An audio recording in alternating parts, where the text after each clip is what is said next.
And we are live. Welcome to Tonight in America. I'm your host, Dontarius Jones. We have an exciting show for everyone tonight. Uh, Quite a big show. So, our feature story tonight, we are covering the release of the Epstein Files, along with our other story. Trump plans to take over Chicago and clean up the streets.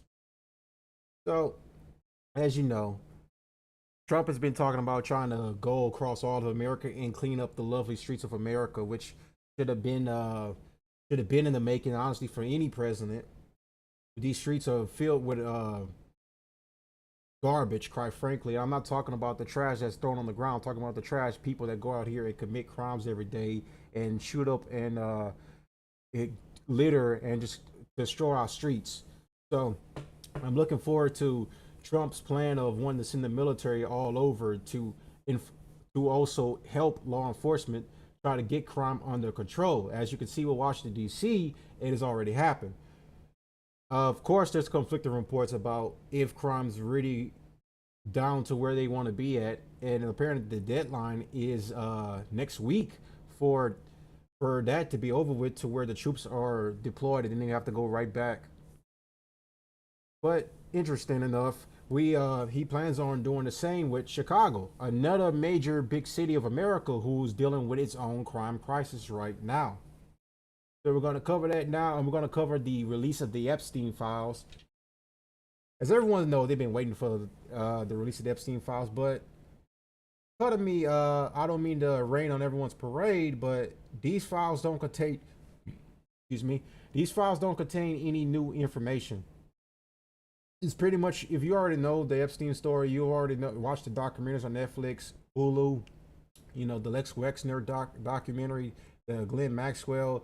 You kept up with everything. Pretty much, there's nothing of new substance in here, but we're going to talk a little bit more about that tonight. It's disappointing. They keep tugging us on the strings about this Epstein stuff. We want the release of the files. We want the real information. But we all know the reason why they're not releasing the new information, and why they're not releasing the real information. It's not a secret why. So, but anyways, we are going to dive into our first story. Oh, before we dive into the story, I wanted to touch up on something right quick. Hold on. Let me open up a new window. I want to show everyone something. So I was saw this on Facebook earlier, but I wanted to see the actual video. Hmm. So the New York. So the New York Post wrote Elon Musk, transgender daughter, son, Vivian claims she's broke. Lives with three roommates after sprung in world's richest dad. Bro, you brought the hands that fed you. You bite the hand that fed you. Now you're broke. Now you are disgusting, quite frankly. So, anyways, hold on one second. So Kim Kardashian was on Kai Cenat's stream, and she talked about a subject that I found very interesting. So let me pull it up right here.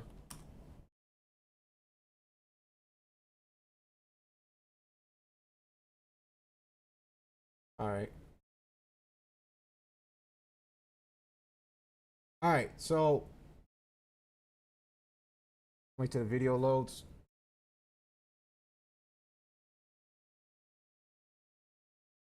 All right. Go ahead, switch screens. So here's Kim Kardashian. Video games all day. And of course, the title of the subject right now we're speaking about. Let me pull full screen. Uh, so she talks about Kardashian says she doesn't believe in homework while on Kai Cenat's stream. She already spent 8 hours in school. Kids already spent 8 hours in school a day. They should have time for sports, social life, and spending time with family. I'll give my opinion afterwards. Let's just watch the video and see what she has to say. You be in the gym, you be waking up late. You gotta do your homework, man. You have to. I don't believe in homework. That's it. Yeah, no, That's why I knew. seriously. I knew he was. You know what I'm saying, bro? And I knew he was Like what? Right? You look and see who's you're in a room with. You look and see who she's in a room with. The usual suspects. What's homework? What's homework? No, but I'm gonna tell you why. Because like You gotta go home kids and are then in school You got one Asian guy right here, but he's one of them. for 8 hours a day. When they come home, like they need to. I don't know what this Bruno Mars looking guy over here is. I assume he's mixed, just like myself, but I mean, I'm not a moron like him. So, obviously, the fact that. Let me just finish the video and I'll give my opinion afterwards. Also, then do sports, have a life, spend time with their family. I think the homework should be left for like in school. Like you should. All right, so that's pretty much what you have to say. The clip is only like 30 seconds long. So let's bring my ugly mug back up here.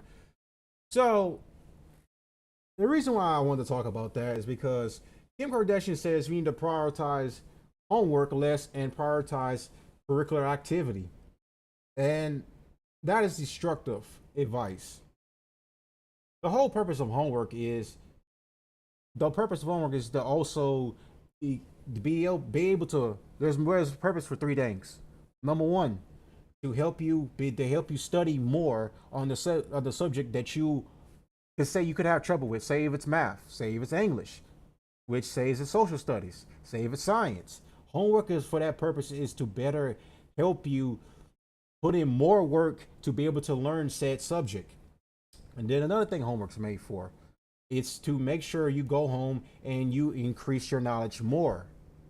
It's to go home and to be able to put more knowledge in your brain. And then another thing, and then the final thing homework's made for, it's to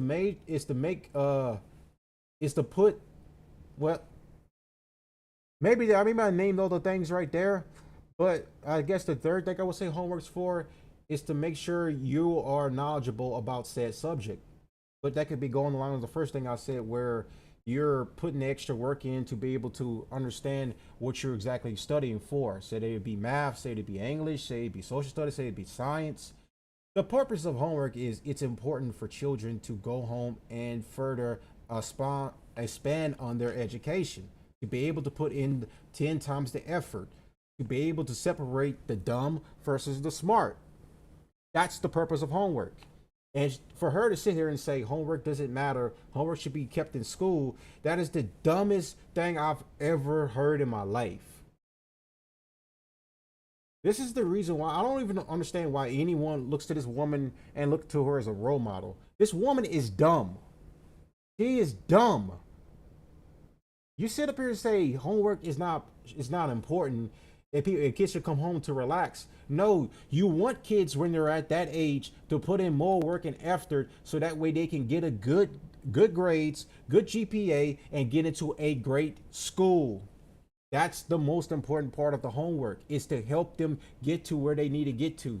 So they go to a great school, they get the education, and then they go be successful in life with the credentials that they worked and earned. That is the purpose of the homework.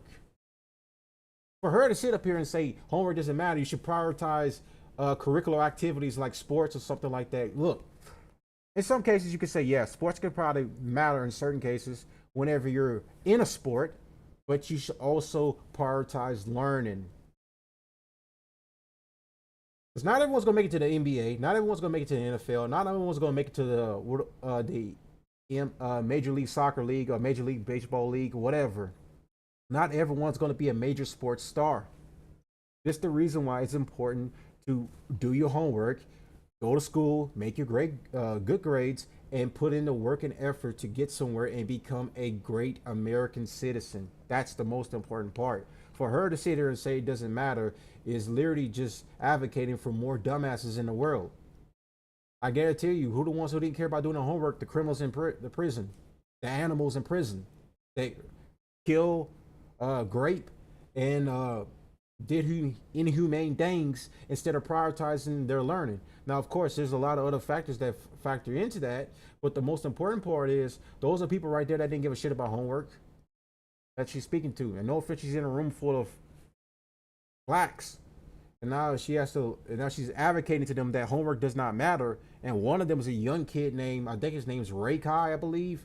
I don't know if he's Kai's brother or not, or he's like Kai's. You know how it is. Like some of these guys mentor some of these young dudes and then take them on as like their brother or whatever. And I just look at that as like that device, and then he's high fiving us say it doesn't matter. It's like he's just a retarded kid. He's literally just a retard. And she's giving retard advice for retards. Anyone who takes her advice seriously, I feel very, very, very bad for you. So my thing is this. These women, this woman right here shouldn't even be allowed to be given advice, be allowed to be able to have the influence she has. But because the reason why she does is because she has a bunch of stupid women look up to her and praise her. Literally, and worship the ground this woman walks on. Literally, these women are cancerous to society. The Kardashians are cancerous to society. They're cancerous to the brain of young women and educate them and tell them to go ahead and become a whore. Because that's how most of these chicks got their money. Literally, the Kardashians been on what TV their entire life. What they even know about actual Americans, like average day people, they don't. They can't speak to that. This girl has Kim is the failure of a mother. She is a failure because she's been in how many marriages now, and she can't even keep one man being with her. When Ye left her, he found something better. I don't agree with the nudity stuff, but I mean, Ye did move on and found something better. Shout out to the GOAT, Ye. But the point of the matter is that this woman is literally in no position to be given any type of advice about anything. The fact that she even said that is just very stupid. And it irked me because I was scrolling on Facebook earlier and I saw this and I was just like, bro, I had to talk about this on the stream tonight. It's just like the world would be a better place if women were just back to their natural habitat roles instead of being in positions to where they have to give out this dog shit advice. I promise you, they would be better off back in the kitchen. I'm not even trying to be joking when I said this. They would be better off back in their natural habitats. I'm not saying it's not all women are dumb, but the staggering majority are. And even the smart ones sometimes can be a headache, but I digress, bro. This is just like when I saw this is like dog shit advice. Literally, it's just for like dumbasses. Dumbasses will literally take her advice and says homework doesn't matter. She made her money off of just, you know how she made her money? Kim made her money off of just sexualizing herself. She made her money. She blew up and made her money off of just sexualizing herself. She made her money. She blew up because of a sex tape with Ray J. That's how she made her money. So, anyways, we're gonna move on now. I'm not gonna spend too much time talking about this, but it's just asked to the point. Just like, why are we literally just prioritizing people like Kim K as like being like this big advocator for women? And she just gives out this dog shit advice that homework doesn't matter to young people. And she just basically sending young people to be encouraging young people to be dumb. The whole purpose of homework, like I said, is to help them learn the subject that they're having trouble with and put in more work and effort to be able to understand that subject. Homework should be kept at school. Homework needs to be at home so that way you can put in twice the effort to be able to learn what you're struggling with. That way you put in 10, 20 times the effort to be able to get to where you need to get to, especially get the grades you want to get in school. That's what homework is to help increase your knowledge about said subject. But yet you got Kim K that says it doesn't matter. Anyways, gonna move on. So we're gonna talk about one of our stories first. So we're gonna switch. Let me switch it up.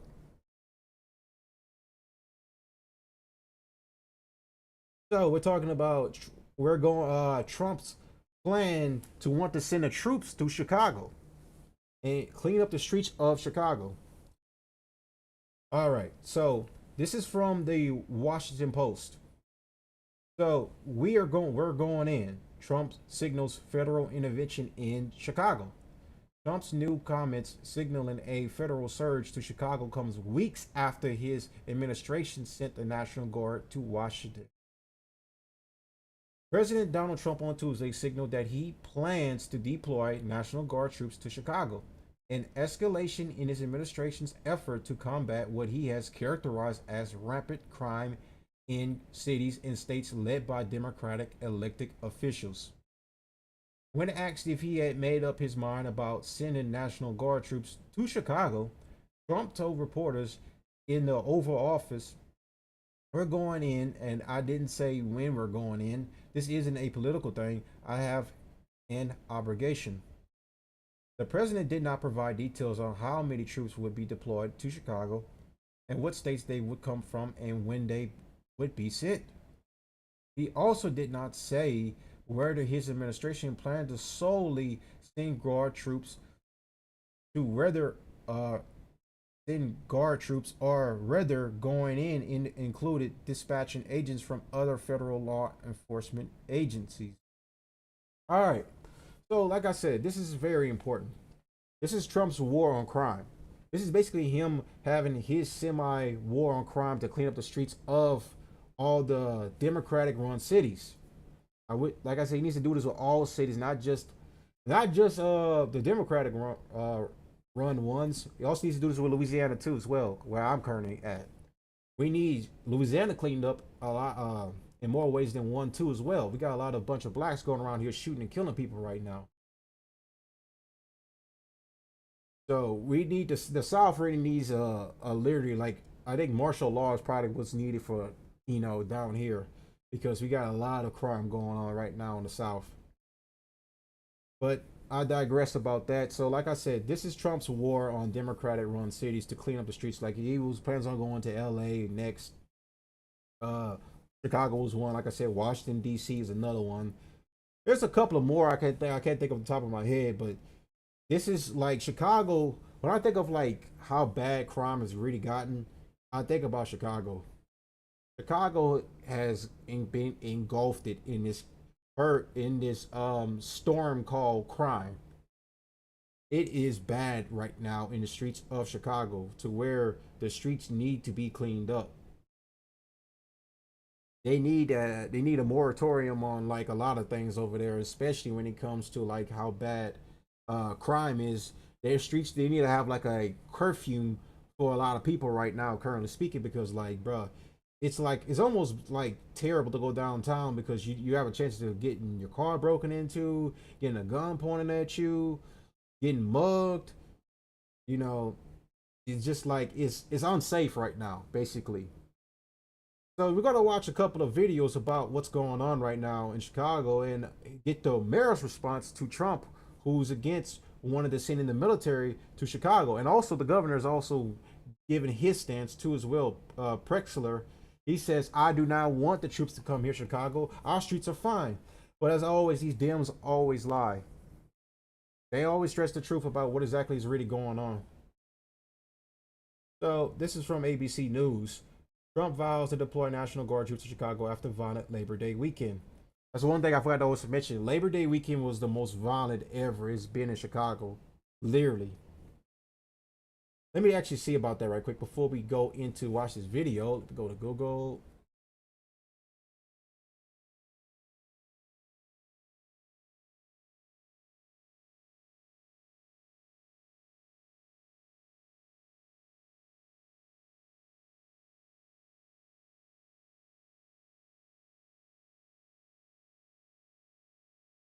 All right. This one right here is from ABC News. 58 shot over Labor Day weekend in Chicago as governor rejects Trump's threat to send National Guard. At least 58 people have been shot, 8 fatality across Chicago over Labor Day weekend, including a drive-by attack that left 7 victims wounded, according to police. The violent holiday weekend came as Donald Trump renewed threats to send federal agents and National Guard troops to Chicago over the objections of Illinois Governor J.B. Prexler and Chicago Mayor Brandon Johnson. Chicago is the worst, most dangerous city in the world by far, Prexler help badly. He just doesn't know it yet. I would solve the crime problem fast, just like I did in DC. Chicago would be safe again, and soon, Trump wrote on his social media platform on Tuesday, pointing out gun violence in Chicago over the holiday weekend and repeating an earlier suggesting that federal intervention is needed to combat crime. So this is just goes on to basically add on to the point what I just said. Like, yeah, we in a lot of these big major metropolitan cities, there's a lot of crime going on. Chicago is no stranger to that. Chicago, to me, right now has probably the worst crime right now in America.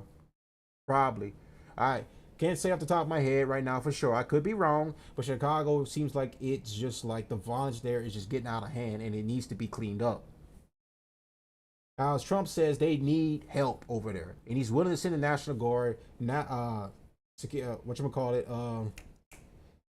federal agents to go there and help clean up the streets of Chicago.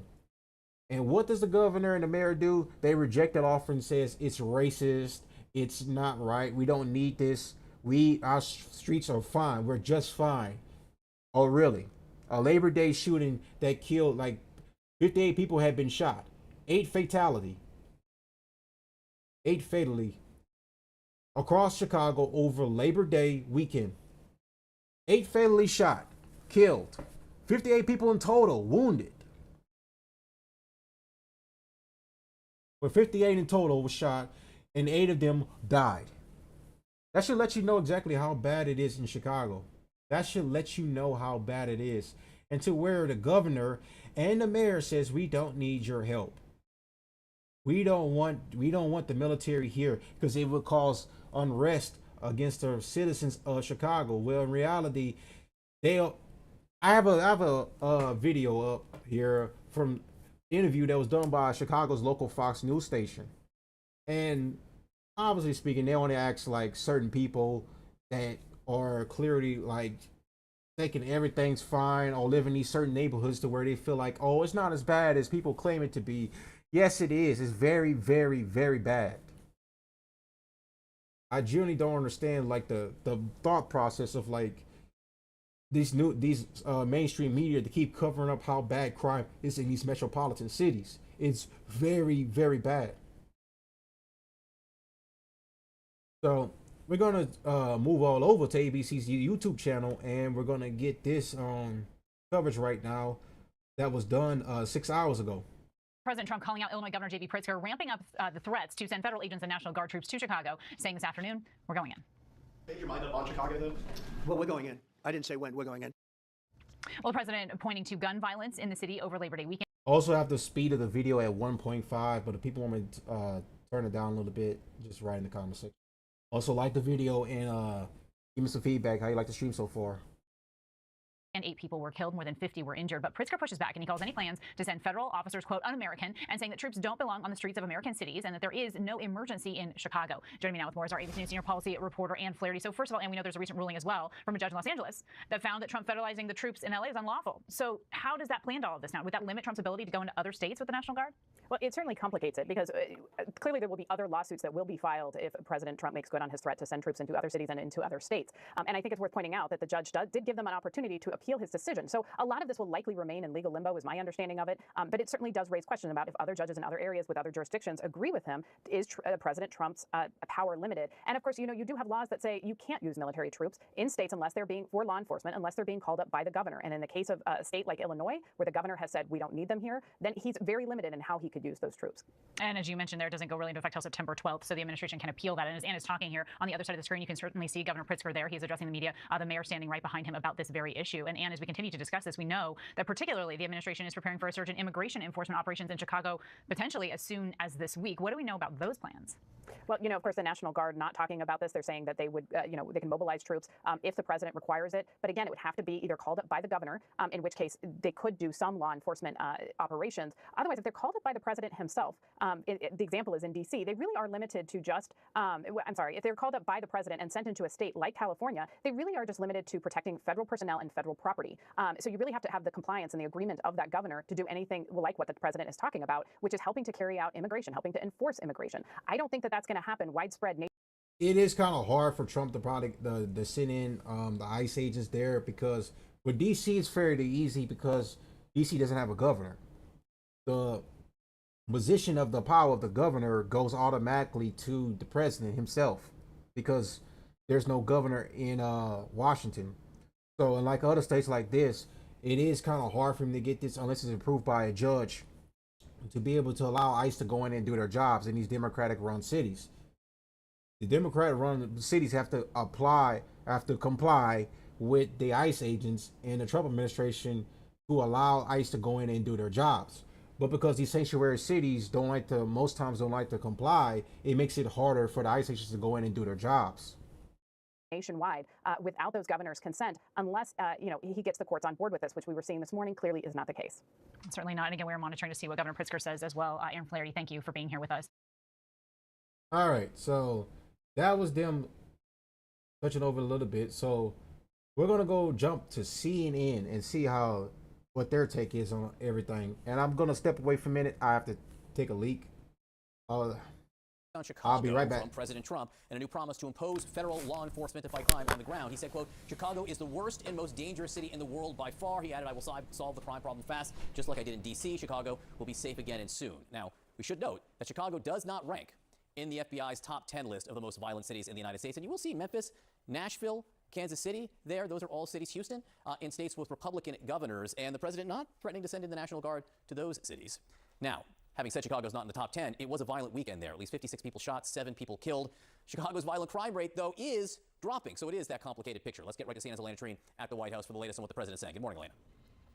Good morning, John. And look, I mean, it's clear, very clear from if you've been following what the president has been saying over the last week or so and what he's been posting, a couple posts this morning included, he is really fixated on Chicago right now. And what we did, what we're learning is, one, my colleagues and I broke the news last week that they are planning a major surge in federal law enforcement officials, specifically immigration-related officials. That includes ICE and Customs and Border Patrol and other agencies to Chicago to deal with immigration. But all of that coming as the president continues to argue that he wants to try and do what he is doing here in Washington, D.C., in Chicago as well. Now, I do want to be clear in my conversations with White House officials, they've told me that the operation we're likely to see begin this week, we're told it's expected to begin on Friday, is really going to be immigration focused. That's about it. It is not about domestic crime like it is here in D.C. They still have to work out some of the details of that because, again, Chicago is in a state of Illinois. They have a governor, not really the case here in D.C., and so there's some legal questions about what the president and this administration is actually able to do. But as part of this immigration push, we're told it's similar to what we saw happen in L.A. earlier this year. We are also seeing National Guard troops kind of being put on standby and being prepared to be sent to Chicago to help with that. And so all of this coming as the president, as you said it, is posting again this morning saying essentially that Chicago is the worst and most dangerous city in the world, calling out the Illinois governor, J.B. Pritzker, specifically saying that he needs help badly. He just doesn't know it yet. I mean, he is clearly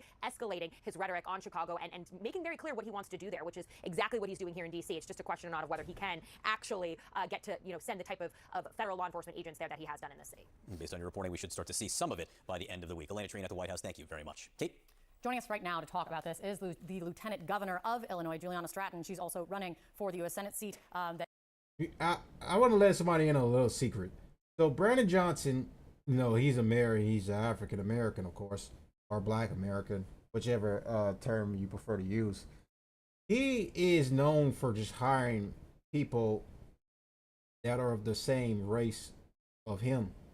Most of his cabinet, administration, whatever you want to call it, are blacks for the most part, and they're biased. The reason why I think I know why Chicago's not getting cleaned up is because of Brandon Johnson and his communist ideology.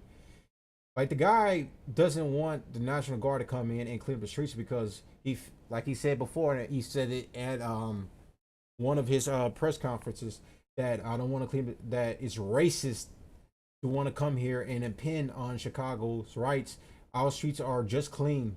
He calls like clean up the streets of Chicago racist by the Trump administration, and said that it's now, no, I will not be intimidated. I will not allow them to come in here and do whatever they want in our city. Our city of Chicago is in a successful state, which it is not. It is actually in a very, very poor state.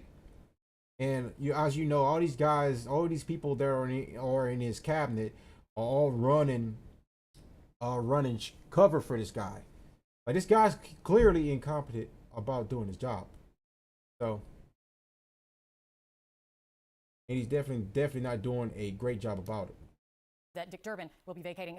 Lieutenant Governor, thank you so much for being here. I want to read, just because the president is speaking out about this on social media just this morning. Here's what he said to get you to respond. At least 54 people were shot in Chicago over the weekend. 8 people were killed. The last 2 weekends were similar. Chicago is the worst and most dangerous city in the world by far, the president writes this morning. Pritzker needs help badly. He just doesn't know it yet.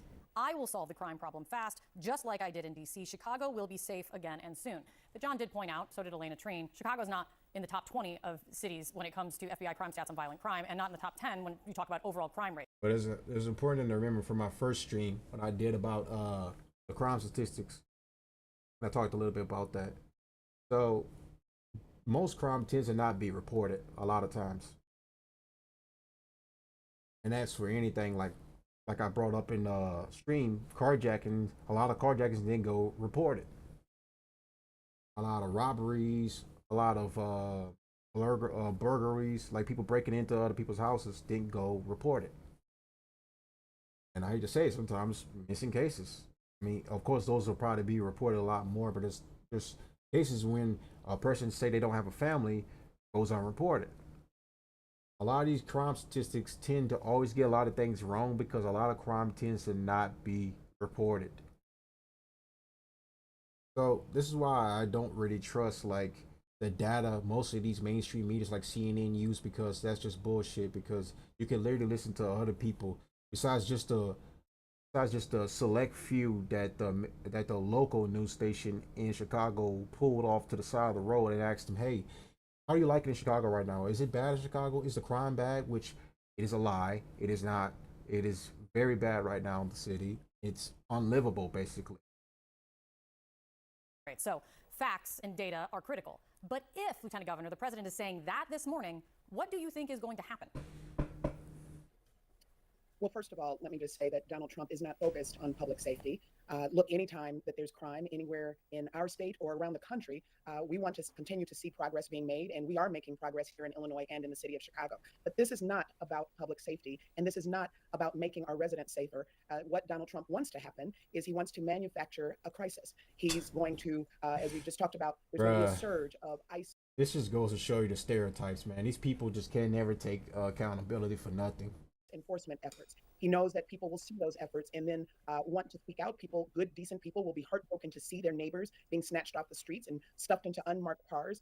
He wants to inflame tensions, and he wants to make sure that that he can cause some sort of crisis that he can say that he's coming to the rescue. And what we know is that we are going to follow the law here in Illinois. We are going to do everything we can to protect our residents, and we're not going to allow this president who wants to manufacture a crisis, who wants to, quite frankly, make the military presence on American soil something that people normalize. We are going to speak out. We are going to be prepared to do everything we can to protect the residents of our state. The governor said Sunday that there had been no communication, no outreach whatsoever from the Trump administration to his. Are you aware that any communication has occurred between the administration and leadership in Illinois since then? Well, we do know that ICE has informed our Illinois State Police Department that they are going to begin operations sometime later this week. But I want to make sure that everyone understands that communication is not the same as coordination. So we got notice, but there's been no direct communication with the governor. There's been no coordination, not just with our administration, but with local law enforcement. And so if this really is about what do we need to do to promote public safety and create safer communities, why would there not be coordination with our administration? Why would we not work with local law enforcement that's already on the ground and has relationships with our communities across the state and across the city? So this is not about public safety. It's not about coordination. And I just want to say this, as somebody who has worked on these issues of building safer communities throughout my career, there's never been an expert that I've spoken with directly who has said what we need is the militarization of federal troops, or we need federal troops on the ground to be the goal of how we get to safer communities. What people are looking for, the exact things that Donald Trump is stripping away. We need access to education, but he's dismantling the Department of Education. We need access to healthcare, and he's stripping away Medicaid. We need families to be able to put food on the table, and he's stripping away SNAP benefits and making the cost of groceries go up. These are not the things that get to the root causes of violence or crime, and we are going to stay focused on doing what works here in Illinois. It's been working, and we're going to continue making progress. We're not. It is not working at all. Like this woman is a professional liar. This woman is full of shit. Chicago is literally in shit show right now.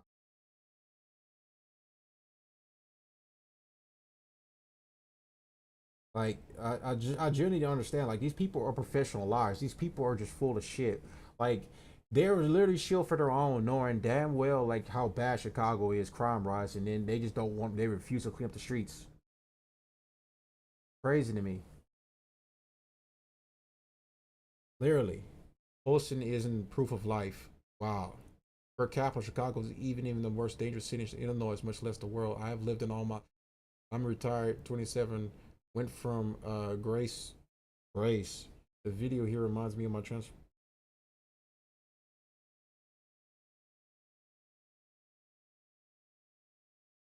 Yeah, the comment section now. I was looking at the comment section. Yeah, it's full of retards, bro. Because these pretty much the people that follow CNN is a bunch of retarded libtards and stuff that still believe in mainstream media, the modern Dems, as I like to call them. Like everyone knows this is just a PR run to try to make it seem like Chicago's crime is not as bad than it really is. Literally just had a Labor Day weekend of a deadly shooting. 85 people got killed. Well, 85 people got shot. It, but no, 58 people. My bad. Get my words all over everywhere. 58 people got killed. We got shot. 8 people got killed, and they expect to tell you that everything's fine. They expect to tell you that everything is a-okay. It is not. Houston, we have a problem. Or in this terms, Chicago, we have a problem. We need to fix it. A deadly Labor Day shooting should tell you something right now. Like the people in Chicago, like, hold on. I find this interesting.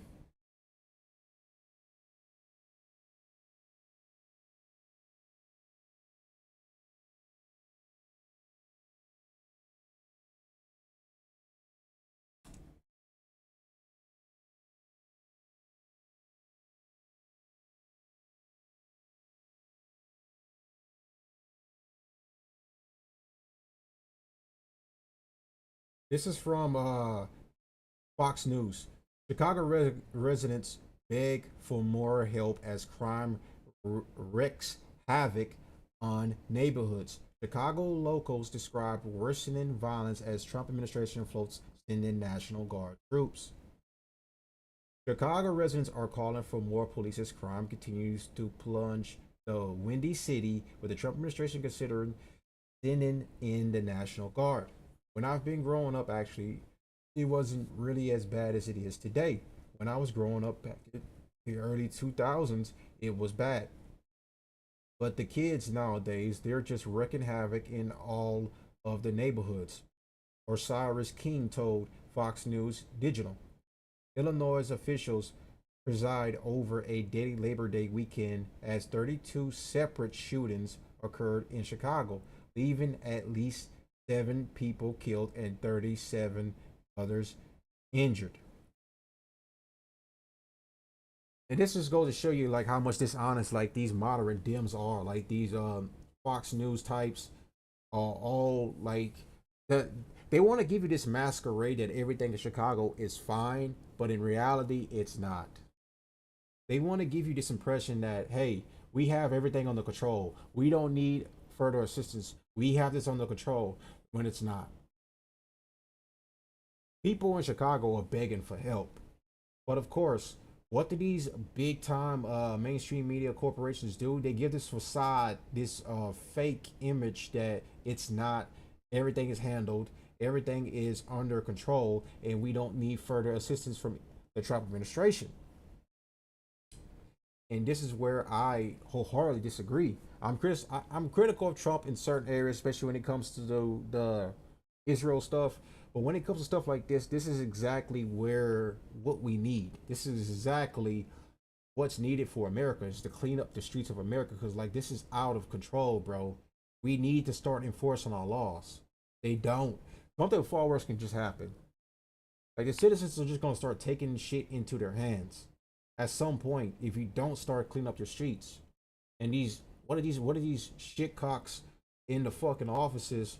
These mayors, these governors, what do? They don't give a shit. They're communists them damn selves.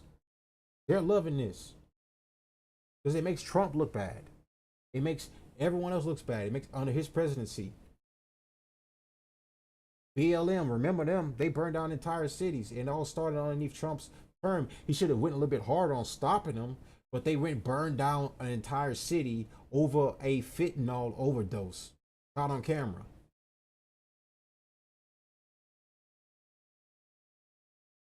It's just like, are we even like, are we we're not a serious country. I just feel like we're not a serious country. If we were a serious country, we would have been cleaning up this crime problem right now. Remember I talked about my first episode, El Salvador? Hey, they got that under control. I wonder why we can't do it, and we're number one. Because we got all these fucking these fucking shit bags that are in the offices all over the United States, running their local jurisdictions, running their local states, and they're just letting everything pile on to where it's just getting destroyed. They're ransacking businesses. They're protesting, which leads to a lot of destruction of public properties, looting, gun violence. There was a protest in Chicago the other day. Matter of fact, hold on. White House really slammed the governor and was critical of his statement this weekend. Where's that video? Rallies in Chicago as Trump vows immigration crackdown. Chicago, Labor Day protests take on an anti-Trump tone as the city braces for a federal immigration crackdown expected to begin in the This is exactly was the same day that all those separate shootings happened all over Chicago on Labor Day weekend. This was going on simultaneously, but CNN wants to bring this up.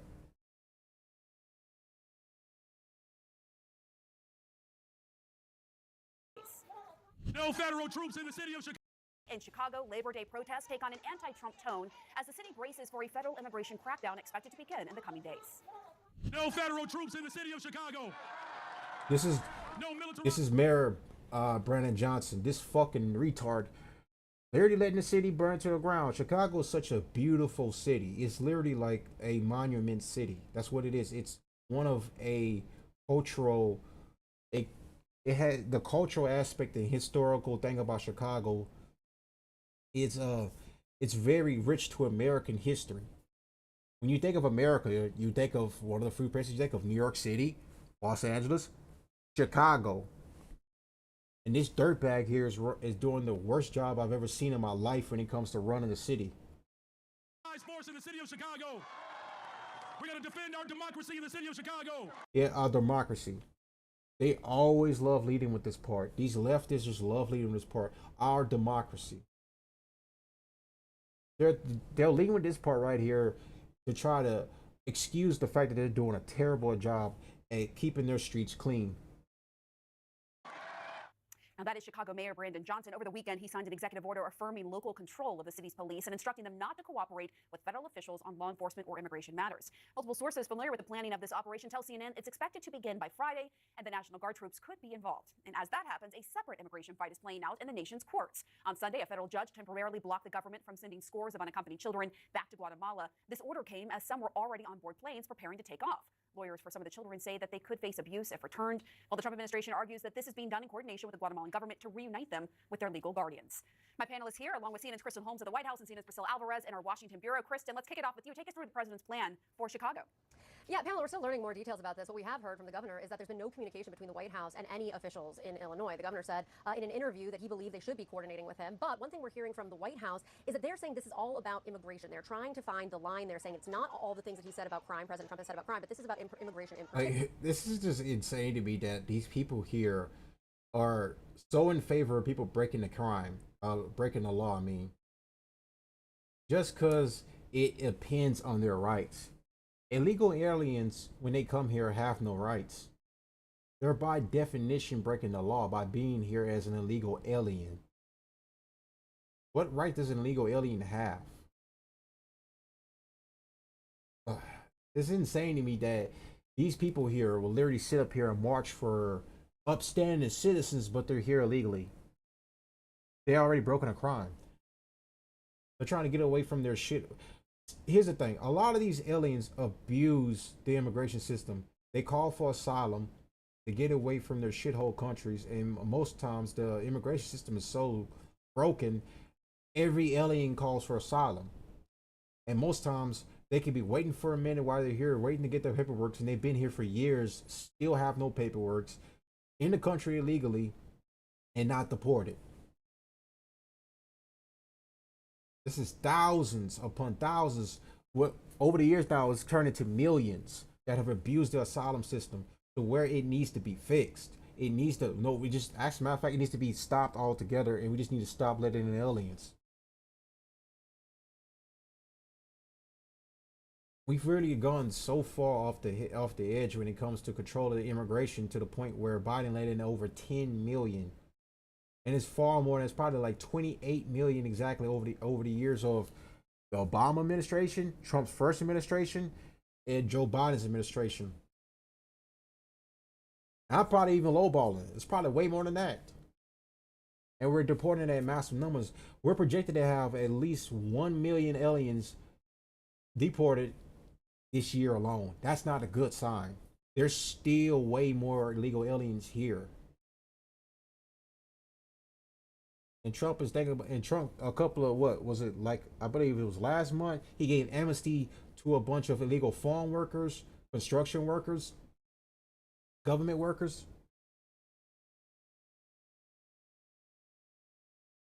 That's why I said I don't even know how I don't even know 100% if Trump's even serious about getting these deportation numbers down, because one, they don't have the budget. They have the federal courts always on their ass trying to stop them from getting the deportations done. And then most times Trump is worried about his poll. He's worried about the public view or how they view him when it comes to dealing with these deportations, to where he like backtracks a lot of times, which he's been guilty as charged since he started his presidency. He's backtracked at least a dozen times. And we wonder why we don't have the exact number of deportations right now. Particular. Now, this is what we know is being planned for this Chicago operation, that the preparations are underway, and that includes potentially sending armored vehicles in the coming days, that ICE, Border Protection, and a surge of federal agents is expected by Friday, and the National Guard is going to be on standby. Now, the reason I point out the White House official trying to make this distinction between what we've seen in Washington, D.C. and what we are going to see in Chicago is likely because of the fact that there are rules that the federal and laws that the federal government has to abide by when they are dealing with a state, unlike when they are dealing with D.C. and home rule. Now, this is what we heard Department That's of what I Homeland said Security, before. Secretary say over the weekend. It's far easier to do it in DC because there is no governor. Trump is technically the governor by default. Washington does not have a governor. When it comes to all these other states, there are all laws and rules that, I hate to say it, he has to abide by. Regardless if he doesn't want to. He has to go along with these laws, because technically these governors and these mayors can take him to federal court, and hey, then he gets more and more, like they've done plenty of times this year alone, well, especially when it comes to all these deportations. They've deemed it illegal to deport illegal immigrants here or there, which is like these fucking judges are literally betraying America right now by allowing so many of these legal aliens to stay here.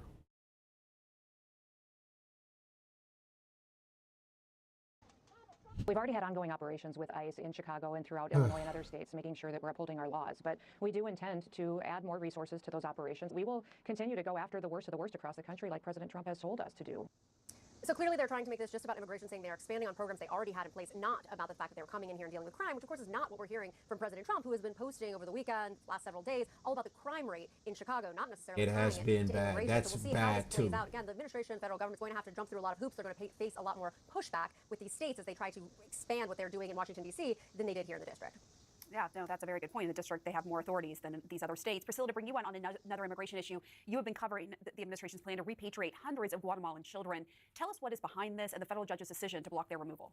Pamela, the Trump administration has been fixated on unaccompanied migrant children for months now. They say that the Biden administration mishandled these children and their cases, and it is something that they have issued multiple policies on. But this move to repatriate them to Guatemala is unprecedented, according to my sources. What we know from today is that the Justice Department confirmed that 74 children who were placed on planes yesterday to be sent back to Guatemala have been returned to U.S. custody as these proceedings are ongoing. Right. We also heard from the Guatemalan president, who said that his country is prepared to receive these minors on a weekly basis as soon as a legal dispute here in the United States is resolved. But to rewind here, what happened was late Saturday into the early morning hours of Sunday, attorneys who represent these children were notified that their clients were going to be repatriated to Guatemala. Meanwhile, the shelters where these kids are being taken care of were told to prepare the children for discharge within a matter of hours, collecting their personal belongings, any medications that they were on, as well as snacks for the flight. Now, all of this caused alarm among attorneys who were blindsided that their clients were going to be returned because they are still in immigration proceedings in the United States. The children we're talking about here, Pamela, are children who arrived to the United States southern border alone. They are waiting in custody to be reunited with U.S.-based family members, where they continue through these proceedings to determine if they have protection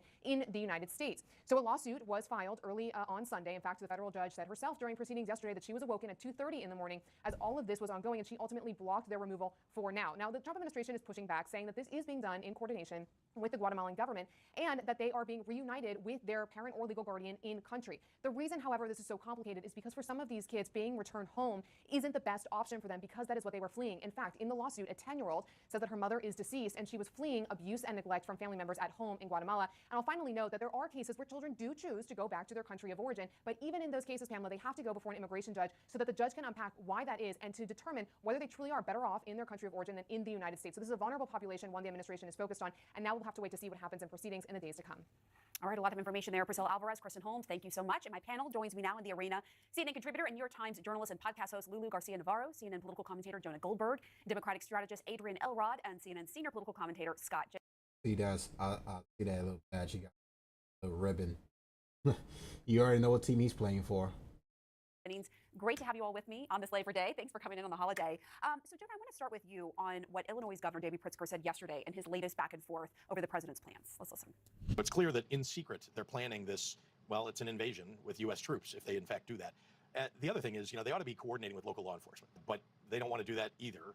And I must say, it's disruptive, it's dangerous, it tends to inflame passions on the ground when they don't let us know what their plans are and when we can't coordinate with them. His use of the word invasion, is that how you see it? Invasion, no. Look, I don't like these National Guard deployments. I think that they should come with an invitation from the governor, as is historically the case. In the case of D.C., it's a little more complicated because it's within the president's power to do it here. But what's going on in Chicago is very bad in terms of crime. It's not a crisis.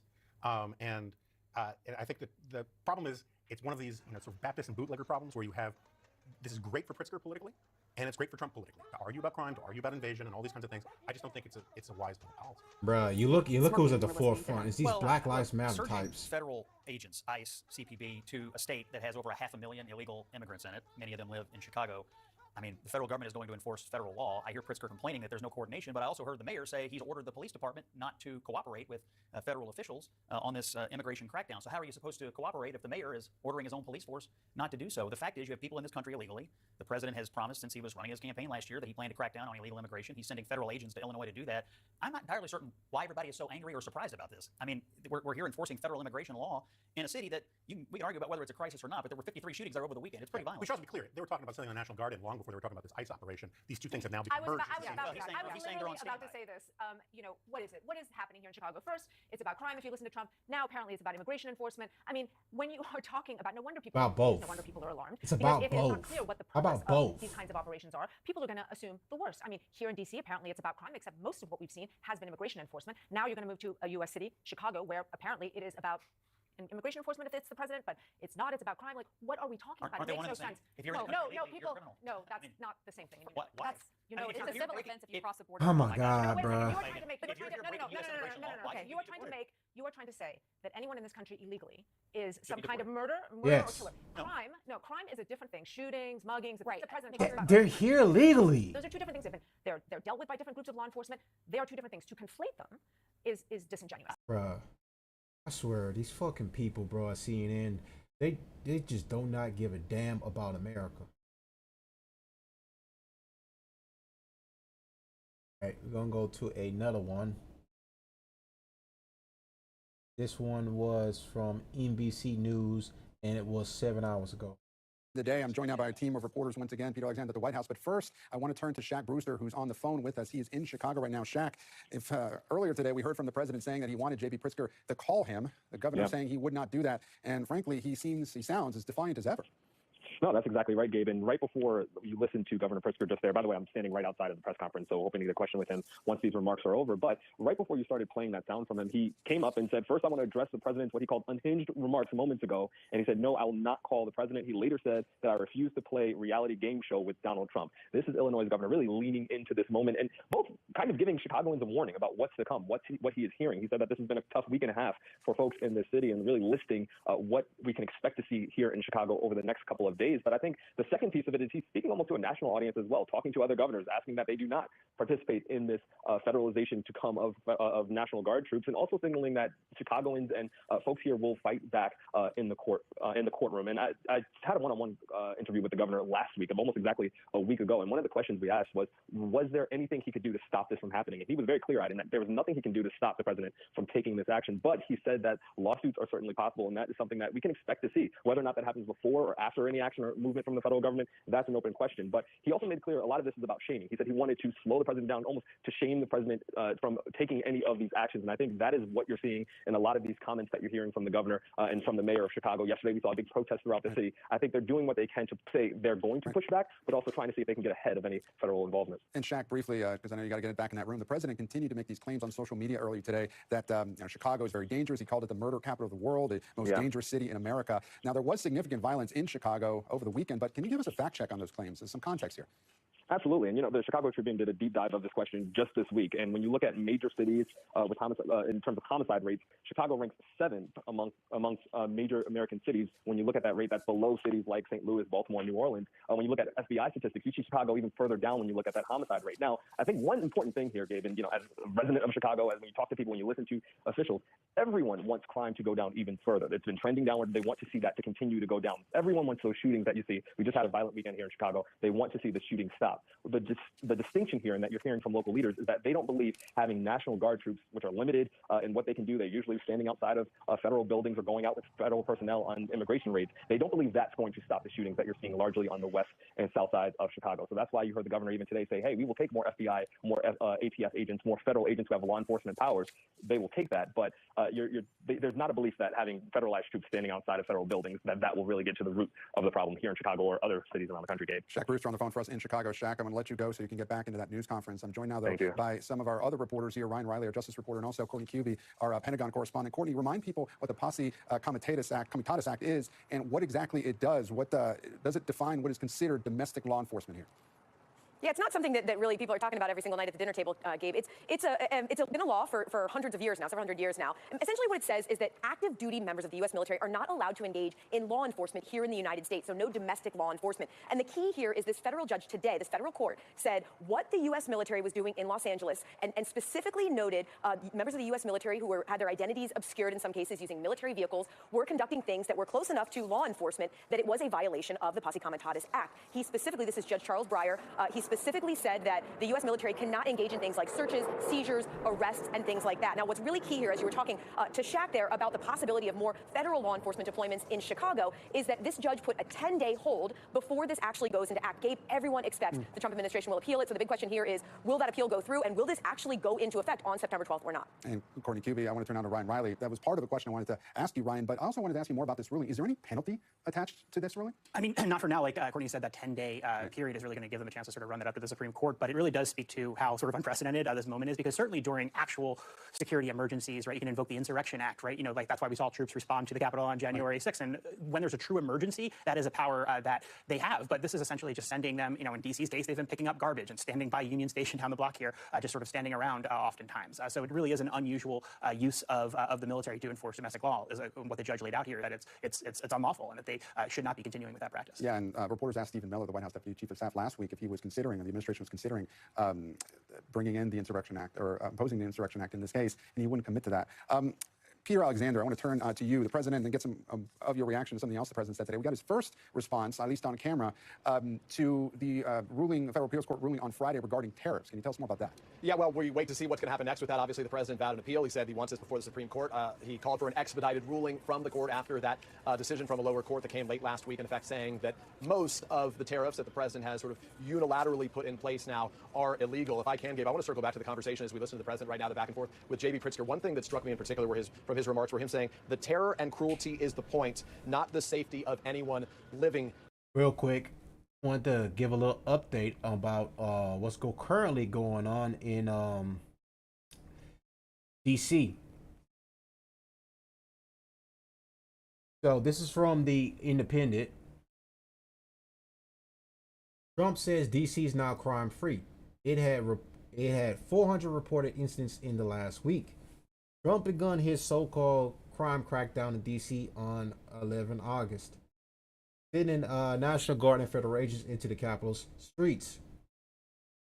In a spree of True Social posts on Labor Day, President Donald Trump declared Washington, D.C. a crime-free zone, following his National Guard takeover of the Capitol. Trump also specifically praised Mayor Muriel Bowser, claiming she had become very popular because she worked with me and my great people in bringing crime down to virtually nothing.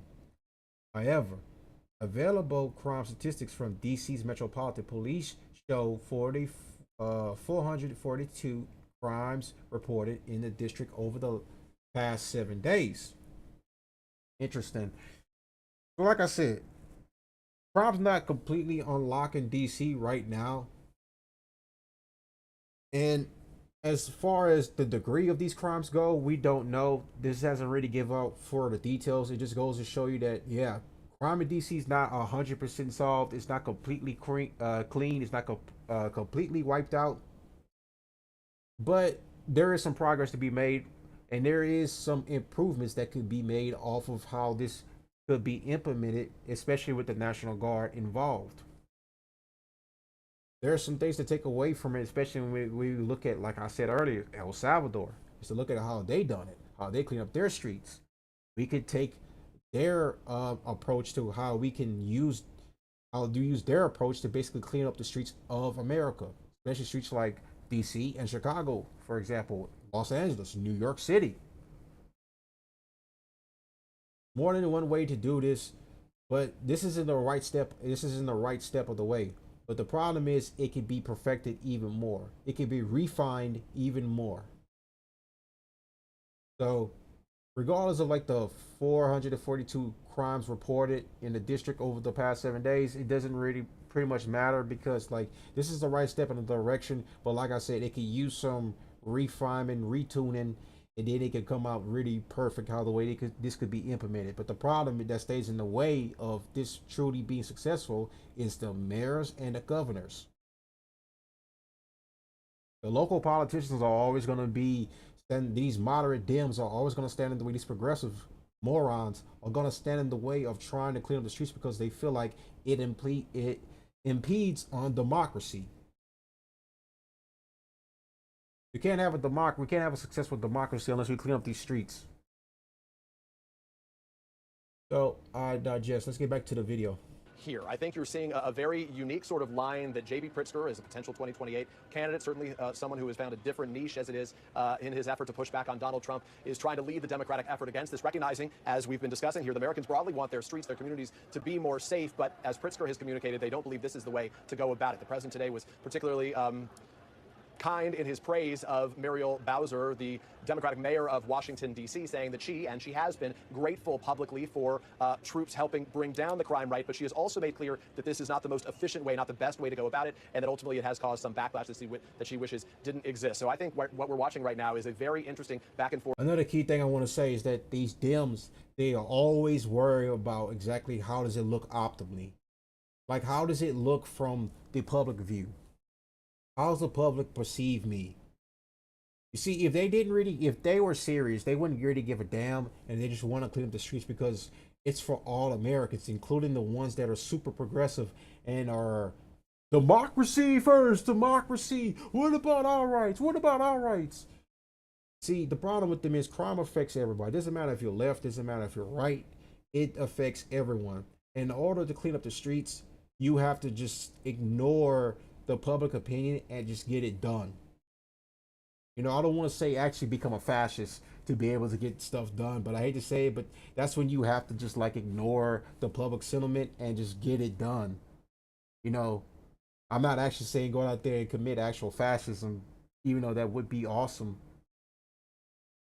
Because in some ways, if you want to clean up the streets, you got to ignore all the the peasants at the bottom of what they say, because at this point they're ignoring the greater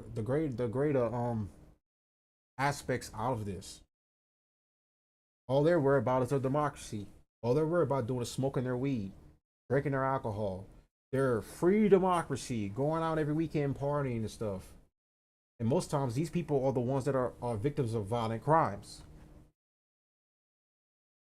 Forth between a Democratic governor trying to find the best sort of pushback on President Donald Trump, who really on the topic of immigration feels like he has had a competitive advantage so far. Peter, that's a great point, and certainly Mayor Bowser here in D.C. not considered a likely presidential candidate in 2028. Courtney, I want to go back to you on one point. The President Trump also told reporters a short time ago in the Oval Office that the U.S. conducted a strike on a ship operated by a Venezuelan drug cartel. What more do we know? Yeah, unfortunately, Gabe, all we really know is what we heard from, or what we saw in a tweet from Secretary of State and National Security Vice. I'm gonna save that part for another story tomorrow. I'm gonna cover the Trump strike on the Venezuela ship that apparently had drugs on it that was heading towards America. Now, this whole saga between Maduro and the Trump administration is an interesting one. So I want to save that story for tomorrow. I will cover that one tomorrow. But we're gonna move on to getting the reaction of all the Chicago residents' reaction to Trump wanting to send the National Guard there to combat crime. First, Chicago. This is from Fox 32 Chicago. This is Chicago's local news station. It's its most violent holiday weekend of the summer. 9 people were killed, 52 wounded just since Friday evening. And police say a large portion of the holiday shooting victims were attacked during incidents, a drive-by in Humboldt Park, and mass shootings in Bronzeville and Oakland. Now, this weekend's violence comes as President Trump is continuing to threaten to deploy National Guard troops and federal agents into the city. They were saying, please, please, please let the president send it. These were people from Chicago. Please, we need help. And Tia visited both Chicago's South and West Sides today to ask residents what they want. She joins us live from downtown with what she heard from many people. Tia? Well, Terrence and Sylvia, you know, it's a really easy point for political pundits to get in front of a microphone and say what they think about the National Guard coming to Chicago. We've heard a lot from them. We've heard from politicians. And in fact, Bruh, this shit equals bruh. Who put this woman in the middle for Mike, bro? Like, you just look at this type. Like, she just know the type that's going to give you, like, attitude and shit. Like, look at this Shaniqua. I guarantee what she weighs, like 180 pounds or some shit. Like, she looks like she has like a little fat on her. we've heard from military veterans. The group that we haven't heard from are the residents, many of them living in some of these violent communities, what they think about the National Guard coming to town. And our first stop was on the west side, right in Garfield Park. They shouldn't have authority to try to police the world of the city because they don't know the rules and regulations of what officers do. My thing is we in war with ourselves or like is the government in war with the citizens? So. Look in front of Marshall High School. There's Bruh. This doesn't take a rocket science to realize what neighborhood she went to start conducting these interviews. It's like they're doing this on purpose. They try to like give this masquerade that these are all Chicago citizens. Why don't you go interview, besides the black guys, why don't you go interview all the other Chicago residents? Why don't you go interview the people that are staying in better neighborhoods that are getting affected by the crime that comes over there, and all the criminals that come in there and break into their houses and steal their stuff, carjack their cars. But no. She wants to stay in these neighborhoods and get these guys' personal opinions when I guarantee these guys haven't read nothing in years. Yeah, there's nobody here. Now, Garfield Park on Chicago's west side ranks second among communities with the most shootings this year. That's according to crime data. So far, 93 people have been shot in the area and 13 have died. Now, we spoke with 3 residents who all share, you heard it, a common view. The National Guard is not the solution. Some described it as a temporary fix to a much deeper problem. Meanwhile, 14 miles away in Chicago's Woodlawn neighborhood, that's on the south side, we interviewed 2 women from different generations. And despite the age gap, their opinions align. Both questioned the need for troops. One of them said Chicago was not nearly as bad as some other cities and expressed concern that the city might be used as a political pawn.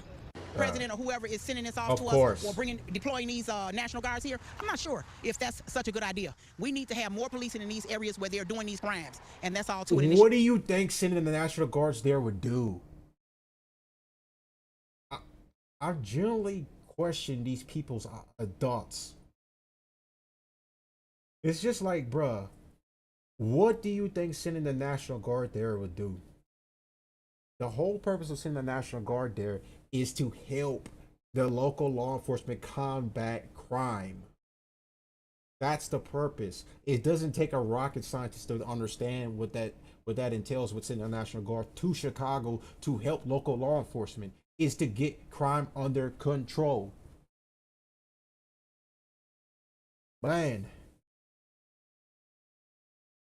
I feel like a school teacher in classroom trying to teach people to understand like basic concepts of like it's not that deep to understand what's going on. Shouldn't just be downtown. The National Guard will only be a temporary solution to an everlasting problem. Because even if you get National Guard here, sure, crime will go down, but I don't think that it will get to the root of the problem. It'll slap a Band-Aid on. There's a lot of reasons why there's a lot of crime that goes. Yeah, you arrest the people too that are committing the crimes. You clean up the streets. That's another way to solve the problem. Goes on like throughout Chicago and even surrounding neighborhoods. Some people have a lack of resources. Maybe they didn't were not raised in the right houses. And we're bringing National Guard here. All that's going to do is instill fear. Now, keep in mind, we did just interview a very small part of Chicago's population. That's but what I just when you look said. at numbers, because numbers don't lie, you can see that Chicago does have issues with violence, but it is not the most violent city in America, especially when you look at FBI crime reports. In fact, cities like St. Louis, Baltimore, and Detroit, they actually top the list when it comes to per capita homicides. Live in downtown Chicago, Tia Ewing, Fox 32, Chicago. It still adds to the point that yes, you can go out there and also fix Chicago too. You don't just fix Chicago. May not have been #1 right now. Like I said earlier, I wasn't 100% sure. But now if St. Louis and Baltimore or one other cities, they should be also, the National Guard should go there too. Chicago's one that also still dealing with heavy crime. You fix them first. Like, bro, these people just really just don't give a damn. Anyways, we are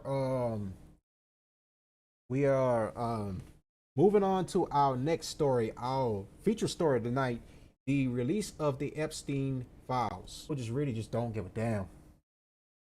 Anyways, we are moving on to our next story, our feature story tonight, the release of the Epstein Files. So, I know everyone's been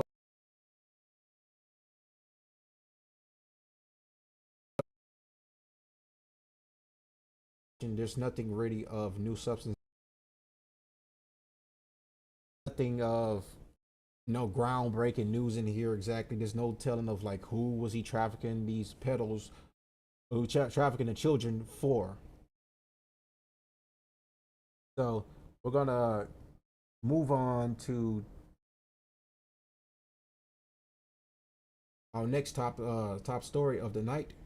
Well, our feature story tonight. So House Committee releases first batch of Epstein documents.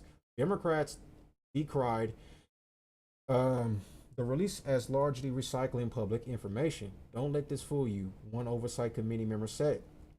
The House Oversight and Government Reform Committee on Tuesday night released 33,295 pages of documents related to convicted sex offender Jeffrey Epstein as a bipartisan group of lawmakers seeks more transparency from the Trump administration on the subject. But the highly anticipated tranche of documents provided to Congress by the administration appears to mostly contain information that was already in the public domain. Drawing complaints from Democrats and doing little to tamp down an effort in the GOP-controlled House to force the Trump administration to turn over more Democrats.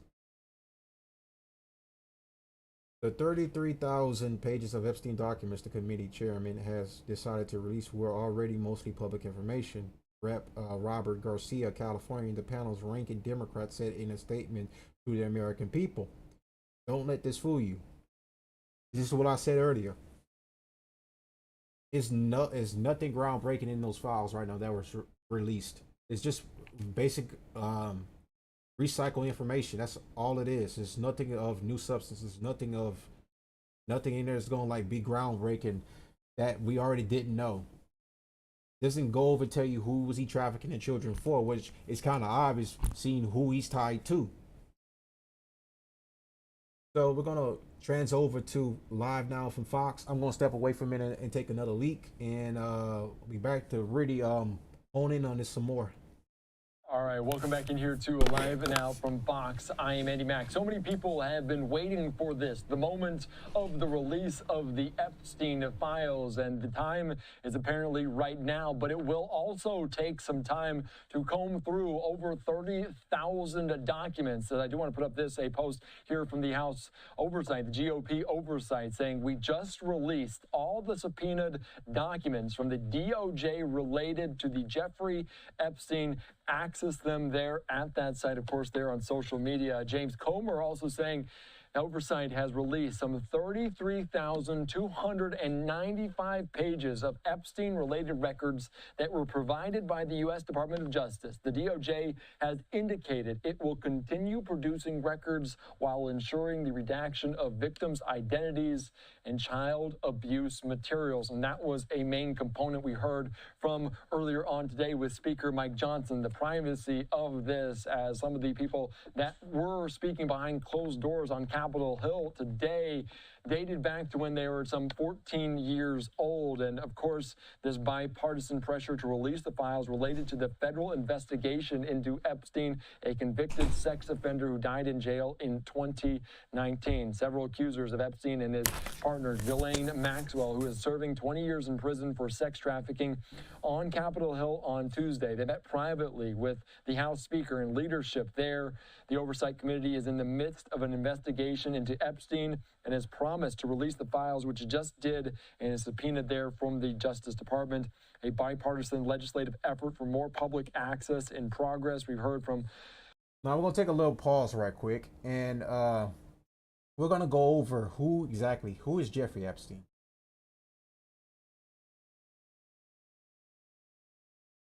Who exactly is Jeffrey Epstein? What is his origins?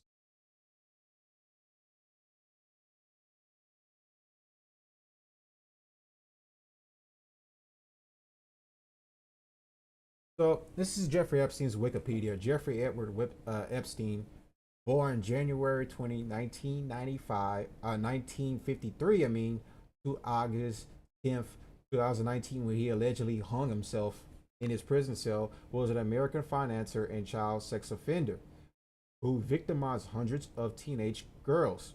Born and raised in New York City, Epstein began his professional career as a teacher at the Dalton School. After his dismissal from the school in 1976, he earned the banking and finance sector, working at Bear Stearns in various roles before starting his own firm. Epstein cultivated an elite social circle and procured many women and children whom he and his associates sexually abused. In 2005, police in Palm Beach, Florida, began investigating Epstein after a parent reported that he had sexually abused her 14-year-old daughter.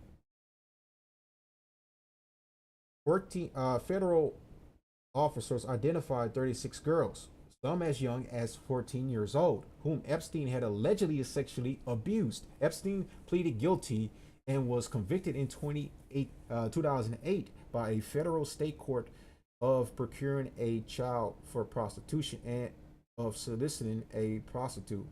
He was convicted of only these two crimes as part of a controversial plea deal agreed by the U.S. Department of Justice, Alex Acosta, and served almost 13 months in custody, but with extensive work release.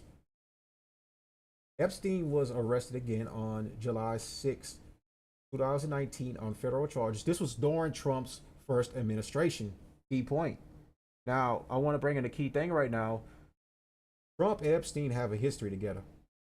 They were friends. Apparently had a falling out. The story about how they fell out is very contradictory from both point of views. Apparently Trump said at first his falling out was, from Trump's point of view, he said that the falling out was because Epstein was stealing workers that worked for him. And then another story came out was the fact that they had a falling because Epstein took one of his known victims, Virginia Giuffre, from Trump's spa at Mar-a-Lago. So Epstein was arrested. We continue on, and I quote: Epstein was arrested again on July 6, 2019, on federal charges for the sex trafficking of minors in Florida and New York. He died in his jail cell on August 10, 2019. The medical examiner ruled that his death was a suicide by hanging. Epstein's lawyers have disputed the ruling, and there have been significant public skepticism about the true cause of his death, resulting in numerous conspiracy theories.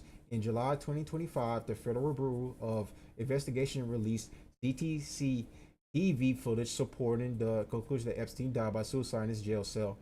The footage was bullshit. It's missing like literally like a minute of the minute of the footage. Like it really just wasn't nothing. And it was on the outside of the jail cell. We couldn't even see inside the jail cell what was happening. So this major cover up is was a very big thing, and it's pretty much like turned a lot of Trump's base on him, against him. I mean, because of this covering, like blatant cover up of a child trafficker. So this is very important to understand about why people want transparency and why people want to see the files, because they want to know for sure what happened. They want to know who was involved and who was Jeffrey Epstein working for and who was he trafficking these children to. Well, as you know, his girlfriend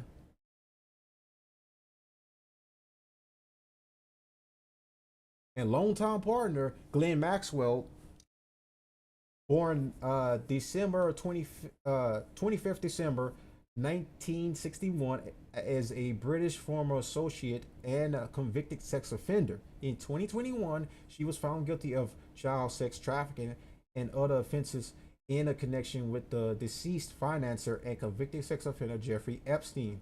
The following year, she was sentenced in federal court in New York City to 20 years of imprisonment. Ghislaine Maxwell, who many people are familiar with because of her ties to Jeffrey Epstein and her involvement in his sex trafficking reign, is pleading her case for why she should be free. Of course, she said that he has met with Epstein plenty of times during his escapades of trafficking minors around, and she's never saw Trump do anything. She's even gone back and said that former President Bill Clinton, when he visited Epstein's Islands, that he never done anything, which is a complete farce and bullshit. Anything to do to get herself off of federal custody. But we can also go down, who is Ghislaine Maxwell and where does she come from? Well, we go to her father, Robert Maxwell. And as you can see right here, Robert Maxwell, of Jewish descent, he escaped the Nazi occupation of his native Czechoslovakia and joined the Czechoslovak army in exile during World War II. So I'll go skip the long read on his part, but as you can see, Robert Maxwell was a spy. He worked for intelligence. This guy was a known operative, but who was he working for? So as we go down right here, United Kingdom.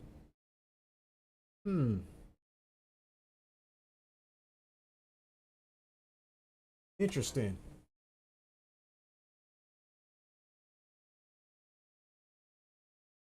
There's some stuff missing in the. This is interesting. So Robert Maxwell's Wikipedia, there's apparently some information missing, and you're seeing this right now in 4K. Well, 1080p. It's well known that Robert Maxwell worked for the Israeli intelligence. It's well known that he did, because right here, I'll go over this and I quote: in 1991, his body was, well, I'll go over how he died. So Maxwell was embroiled in controversy. In 1989, he had to sell successful businesses, including I'm going to skip that part. In 1991, his body was discovered floating in the Atlantic Ocean, have apparently fallen overboard from his yacht. He was buried in Jerusalem. So why was Robert Maxwell buried in Israel? Because it's well known that he was Israeli intelligence, and I'm surprised that this Wikipedia article does not go over that, because you can go down right here to his citizenship says Israel. And as you go right down, his allegiance, military service, Czechoslovakia, United Kingdom, but it does not talk about his intelligence career. So I want to bring my ugly mug up here right quick and look some stuff up. Right, hold on, find a video for you guys to go over this right quick.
Okay, I'm looking, trying to find a good one before I speak about this right quick. I got a couple.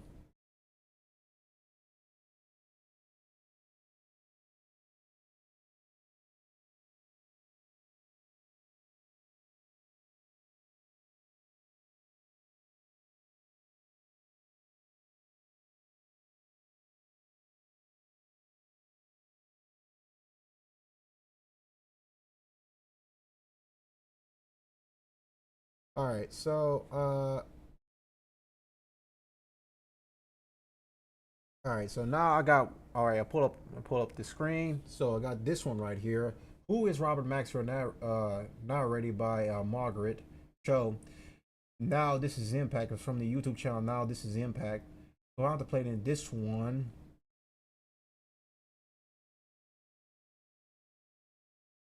All right, we're gonna go with this one actually. Seems like this one's important.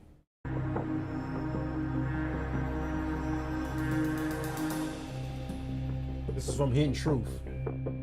When you just read on Wikipedia about Maxwell, they're a little equivocal on Wikipedia about whether or not he was a spy for Israel. And yeah, that would be the kind of stupidity that, you know, it should not be shared anywhere, you know, that Maxwell was not a spy for Israel.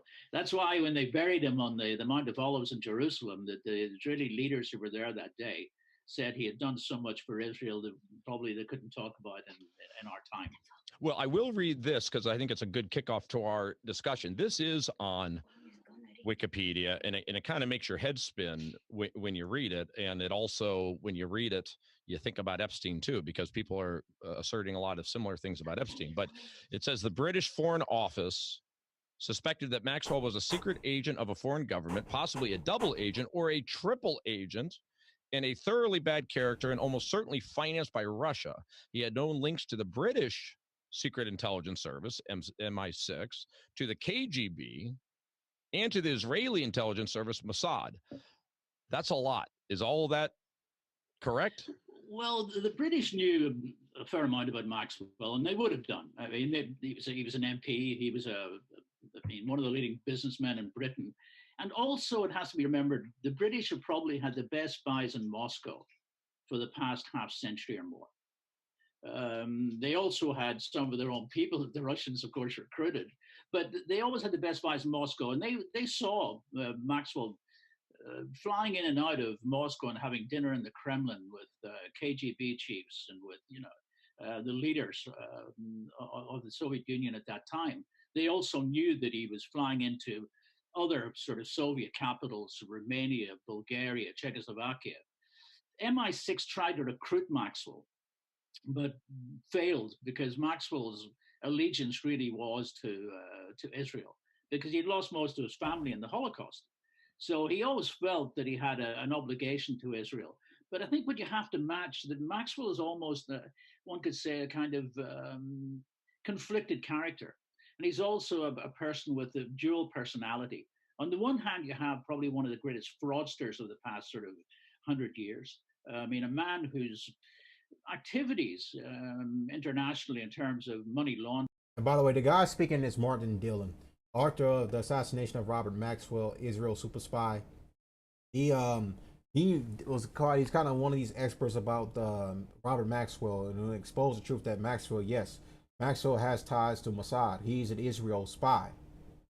This Wikipedia obviously did not cover that part and left that part out, but right now I'm showing you guys exactly I'm building the bridge to what I was going to get to when it came to Jeffrey Epstein.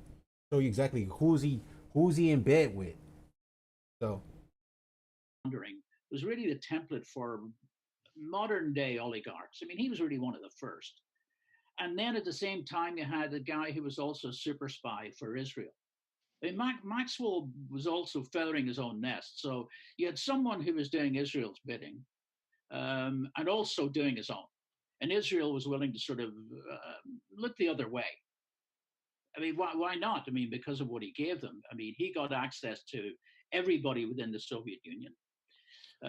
Using Americans like the late sort of senator from Texas, John Goodwin Tower, he got access to Los Alamos and was able to sell Los Alamos to Sandia Laboratories, re-engineered software that helped Israel build its steal America's secrets and build its nuclear weapons.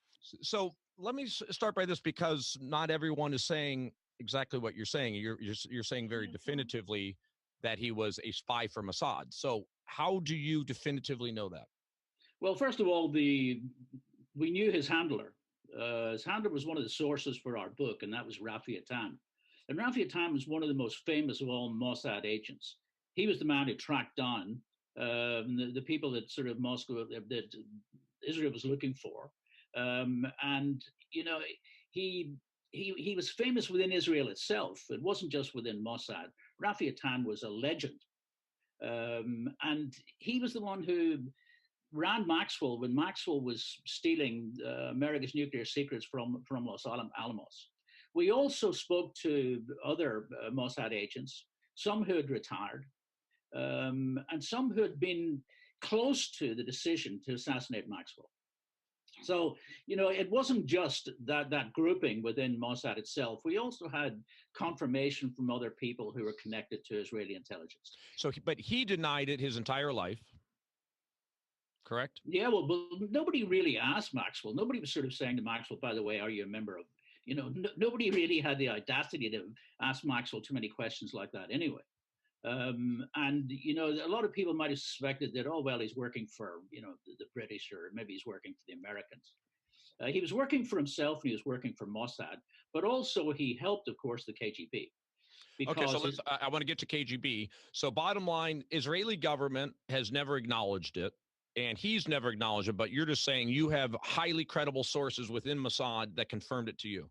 Absolutely. Plus, the Israeli government, in a way, indirectly has confirmed it. I mean, here's a man who was given what was equivalent to a state funeral in Israel. He was buried in the Mount of Olives. Yes, Most that's of the important to Israeli real. leaders at the time were there. This part right here is important to taking note. That's who Ghislaine Maxwell. That's her father, Robert Maxwell, comes from intelligence, and she has ties to Jeffrey Epstein. And what do all these guys have in common? And where does it all lead back to? It's no brainer.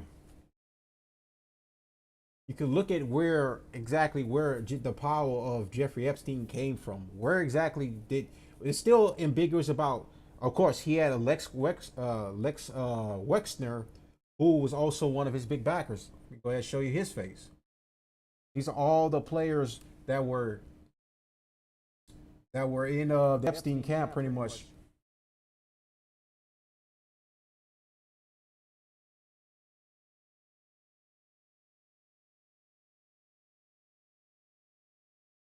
All right. Leslie Herbert Wexner is an American billionaire businessman, the co-founder and chair emeritus of Bath and Body Works, Inc. He has been the principal in he was also part of there was a Victoria's Secret documentary, because I see Victoria's Secret in here, that brought up a memory in my head. So there's a documentary on Hulu about the Victoria's Secret, about Les Wexner's ownership of Victoria's Secret. So that's also important to key point to remember that. And there's also a good documentary you should probably go watch. It's on Hulu. I recommend it to anyone. If I find it later, I'll remind to say it on stream. But Wexner retained Jeffrey Epstein as his finance manager from 1987 to 2007 and was initially the main client of Epstein's money management firm. According to Bloomberg, Epstein ran his business out of a house Wexner owned and sometimes lived in. That is a key point to remember. Alex Wexner, he is a hardcore Zionist. Friends with Robert Maxwell as well. You can see the ties of exactly how they're all correlated together. Jeffrey Epstein, who was, Jewish, you could just kind of see the ties. Lex Wexner was his finance manager. Glenn Maxwell, his lover and partner in crime, who all are connected together.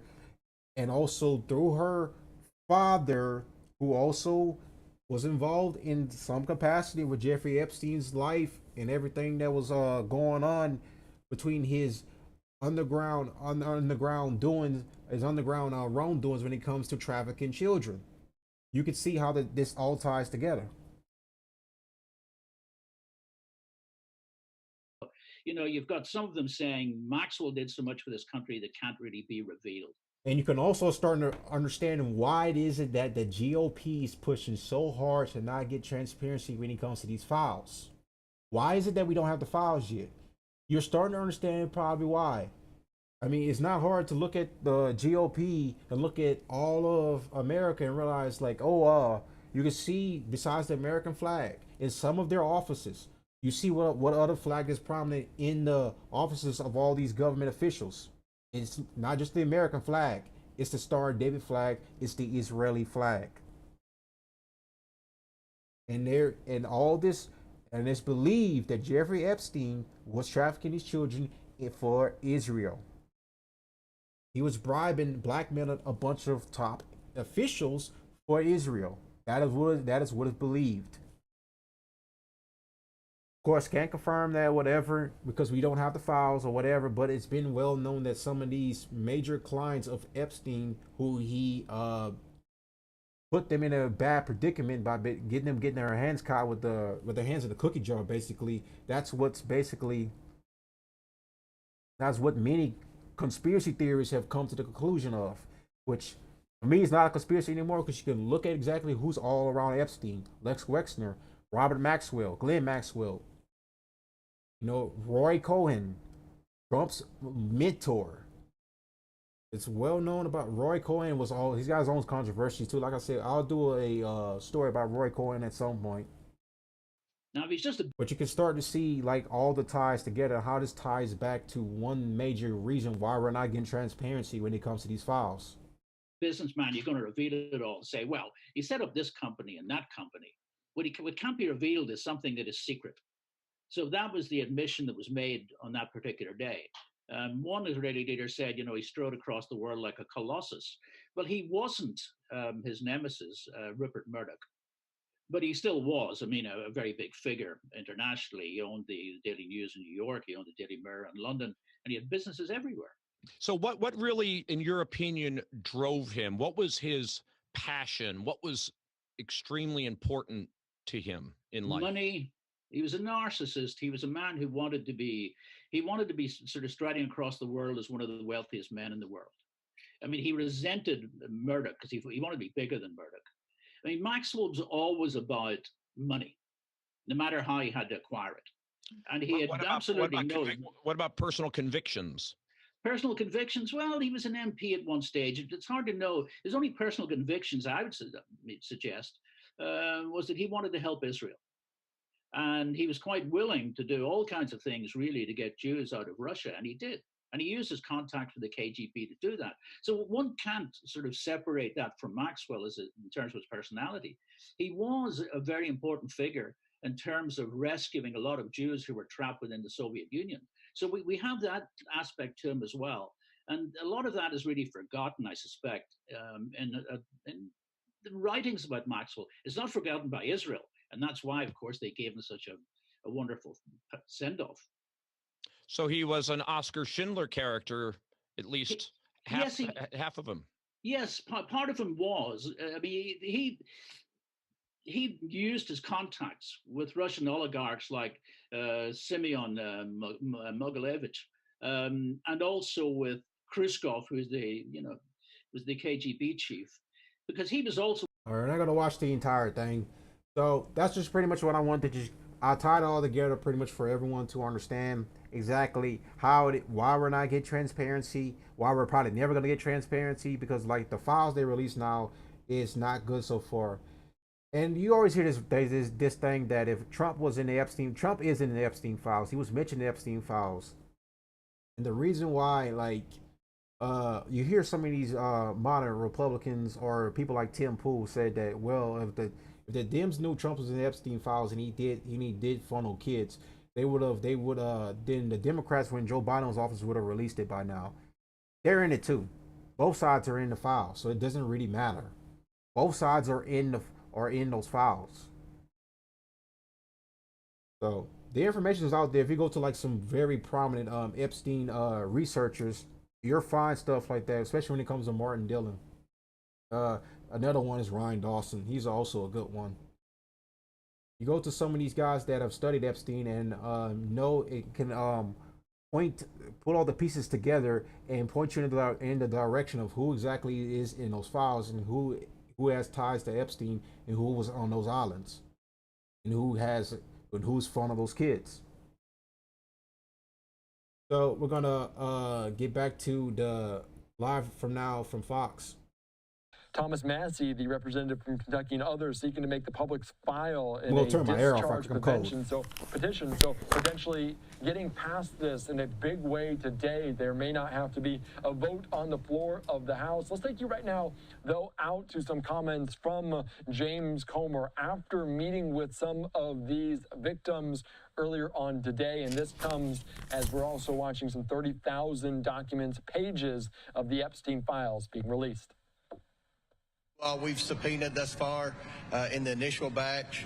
We subpoenaed 6 former attorneys general, as well as Bill Clinton and Hillary Clinton. We've expanded that to Alex Acosta. Acosta's coming in, I believe, September the 19th, 16th or 19th. We've got that date down. I know that we'll have a lot of questions for him. You know something funny? When I find this very, very, very hilarious.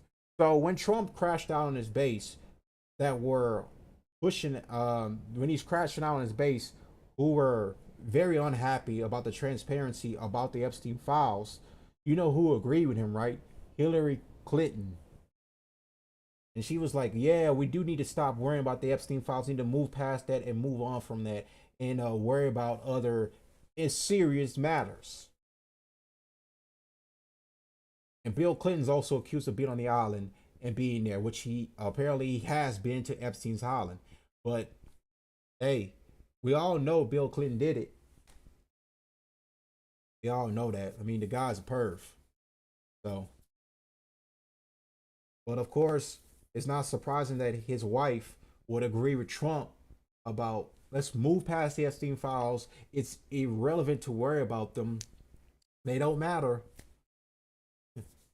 It's not that hard to understand, like, exactly everything, how these funny coincidences play out in front of our faces too. Respect to an earlier Epstein prosecution that he was involved in when he was U.S. attorney. We have the documents, the initial batch that had been sent by the White House. As you know, we also subpoenaed Pam. My God, the audio on this is fucking terrible, bro. What the hell? Bondi for those documents. The White House is working with us. I want to publicly thank the White House for turning over so many documents thus far. We're in the process of uploading those documents for full transparency so everyone in America can see those documents. It's going to, as quick as we can get them uploaded, and as the speaker said, they're 34,000 pages. So we're doing everything we can to get those uploaded. We want those to be public as soon as possible. And then we're going to continue to bring in more people. We learned of some additional names today. We're going to do everything we can to give the American public the transparency they seek, as well as provide accountability in memory of the victims who have already passed away, as well as those that were in the room and many others who haven't come forward. So we're sincere about this. This was a 2.5-hour discussion. It was as bipartisan as anything I've seen in the 9 years I've been here. Appreciate the speaker for giving us the authority to seek out everything that I think you all want and the people that I talk to as I travel America want. And we're going to do everything we can to get the answers and to do it as soon as possible. I yield back. Question or two, Manu. Go ahead. President has repeatedly referred to this as the Epstein hoax. You just talked about these victims. Is it a hoax? I'm not sure what that comment refers to, but I've spoken to the president myself about this many times, and he is as insistent as we are. He is the most transparent president in memory, probably in the history of the country. As you know, he stops if he was here now. Look, I'm gonna be real with you. The second Trump found out his name was on those files, he just it's just like he didn't want to release them. It's not a coincidence that happened too. The second he found out his name was brought up in those files, that we didn't get the files at all. And then they just went for the notion, they went with just the story, that the actual official narrative that, yeah, Epstein did kill himself. That should tell you right there exactly how transparent Trump is. And not that very transparent. Now he would stand here and take your questions endlessly. That's his mindset, and he wants the American people to have information so they can draw their own conclusions. I've talked with him about this very subject myself, so I can tell you that is his heart. Now he also, just as we do, is insistent that we protect the innocent victims, and that's what this has been about. There'll be votes in the House this week to advance this and affirm what it's doing. We want everybody in the House wants to go on record in affirming what our oversight committee is doing in a bipartisan fashion. There's a discharge petition that is pending, and the reason that I was not comfortable with that and still am not comfortable with the discharge petition is because it was... My God, bro, all this big budget and their sound is just fucking terrible. Like, you could just hear that little static in the mic. My God. Inartfully drafted. It does not adequately protect the innocent victims, and that is a critical component of this. So the work is being done. The Department of Justice and the administration are in full compliance with every congressional subpoena. In fact, they're moving it quickly. And so the American people are owed this information, and the expectation is it will come out soon. So. Define what exactly in the Massey and Connor discharge petition doesn't protect survivors? Yeah, look, it was inartfully drafted, okay? They cite, for example, a code article that is supposedly to protect child sex acts, okay? These are legal term of arts, but they cite the wrong U.S. code provision, so it doesn't actually have any force of law. They don't actually have adequate protections for whistleblowers. We want to encourage whistleblowers in an investigation like this, and there are standards and practices and procedures that are used in federal prosecutions and investigations and here in Congress that are not adequately stated in the discharge petition. I think the petition... The one that's really doing a lot of damage control is really Ghislaine Maxwell. And how she's going about, like, going around blatantly lying about stuff, saying Trump...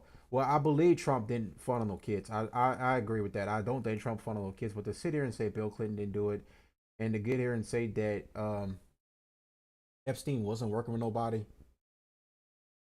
I think Todd Blanche, he was the one that did an interview with her in a prison. That was Trump's former head attorney. And she's going around here. She's trying to make a case for why he needs to pardon her.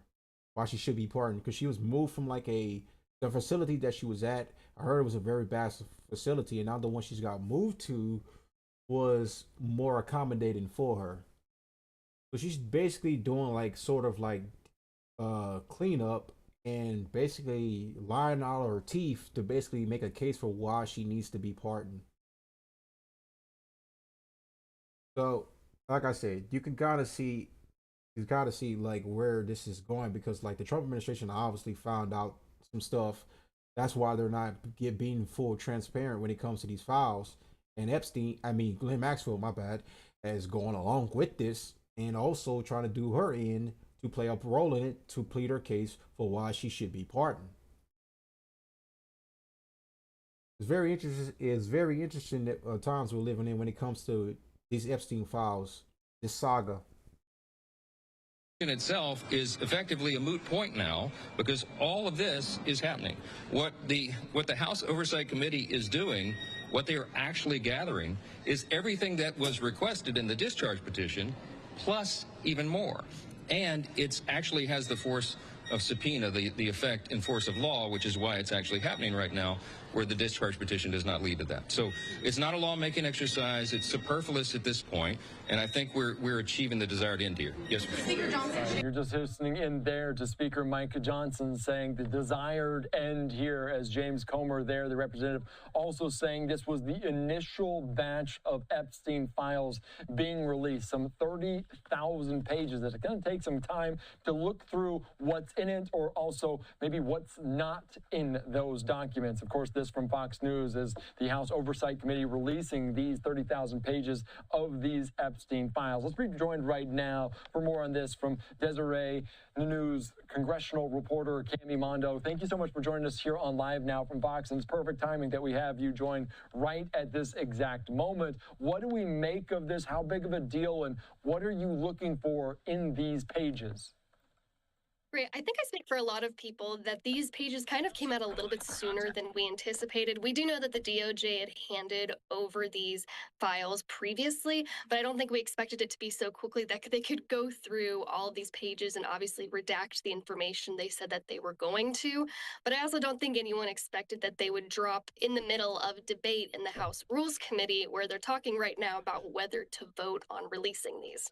And you mentioned just kind of the privacy nature of this, because some of the victims, their personal information, some of their personal stories will be told in this. How much of that, how much will be blacked out in these documents potentially? Right, and that's kind of the question where I think they had a little bit of disagreement on how much would be blacked out. You know, Thomas Massie through this whole process has, said he would want to keep. Look, I get it, blocking out the victims' names for privacy purposes, but I mean, why do I feel like they're gonna also block up some of the Israeli side of this documents being? Keep the names of victims out of these files, but it seems like they also wanted to make sure they went through hours of video footage, which they did publish some of that today, but they wanted to make sure that none of that video footage had anything sensitive as well. And so all the footage and all the files. No, there was an interesting video I saw. It's from Moon. He's I guess you can call him like one of these. Let me go to his channel.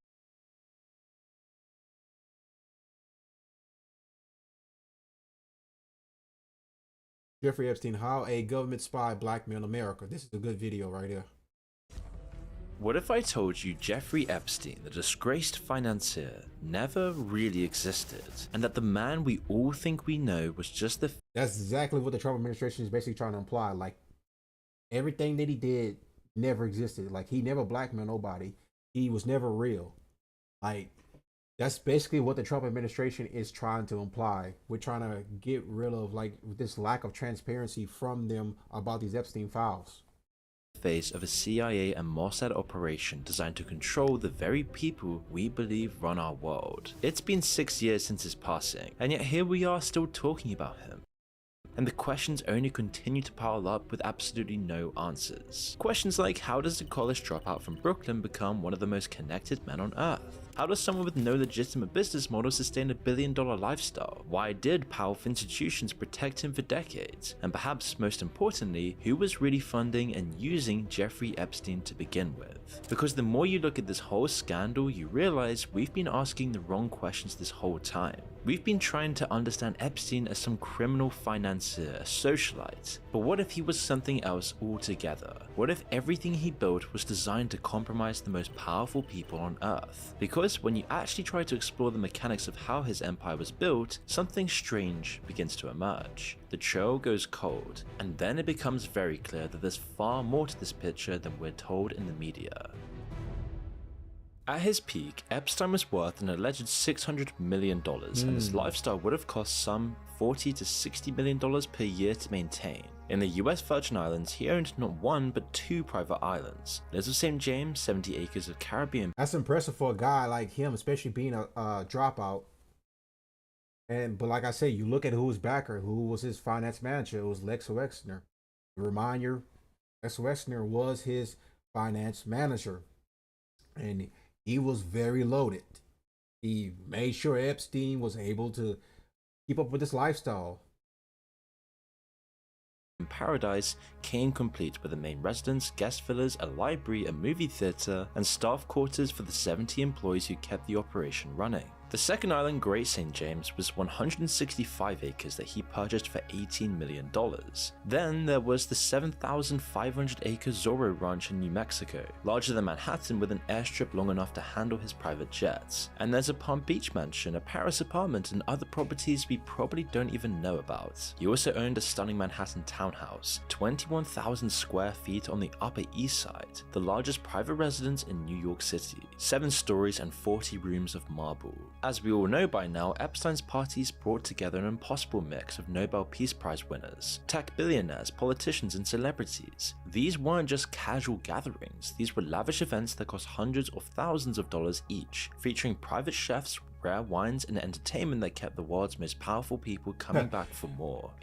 There's Trump right there. He traveled in a converted Boeing 727. He had a Gulfstream 4 jet, helicopters, and a fleet of luxury cars and boats, including a 130-foot yacht named Lady Ghislaine, after his closest associate. And all of this, every mansion, every jet, every staff member, every elaborate dinner party was supposedly just funded by one man's genius at trading currencies? Because according to most sources, this is just what Epstein was. Which is where our story really begins. Because you would think all of that money leaves a trail we can use to understand and legitimize It wasn't just him being good at trading currency. Trust me, there's way more to the story when it comes Epstein's wealth and lifestyle, but when you do that, you find dead end after dead end. First, every hedge fund managing over 100... Like I say, if you're loving the stream so far, like it down below. Give me a comment section. Let me know how you guys like it. I was looking forward to do this stream today because it's about Epstein, obviously speaking. So I got my energy drink today, got me some water, I'm gonna cook me some food after this, obviously speaking.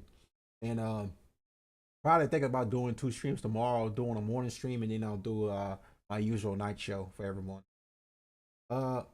See how I feel. You know, I like my sleep. $100 million must file quarterly Form 13F reports with the SEC. It's federal law. You detail your holdings, trades, and assets under management or face criminal charges. Jeffrey Epstein never even filed one. In over 20 years of claiming to manage billions of dollars, there's not a single regulatory filing with his name on it. Second, if you're running a legitimate hedge fund, you need prime brokerage relationships with major Wall Street firms to execute trades. These create massive paper trails through trade confirmations and settlement records. Epstein had personal bank accounts but no prime brokerage relationships anywhere. Douglas Cass, a hedge fund manager who spent years investigating Epstein's claims, found that not one institutional trading desk, primary or secondary, had ever traded with Epstein's firm. Third, Epstein claimed his specialty was currency trading at massive scale. Eric Weinstein, who worked with Peter Thiel in finance, explains why this is basically impossible to fake. He would have to move the market if he was, doing a yard of euros or Swiss francs or who knows what, as like $1 billion.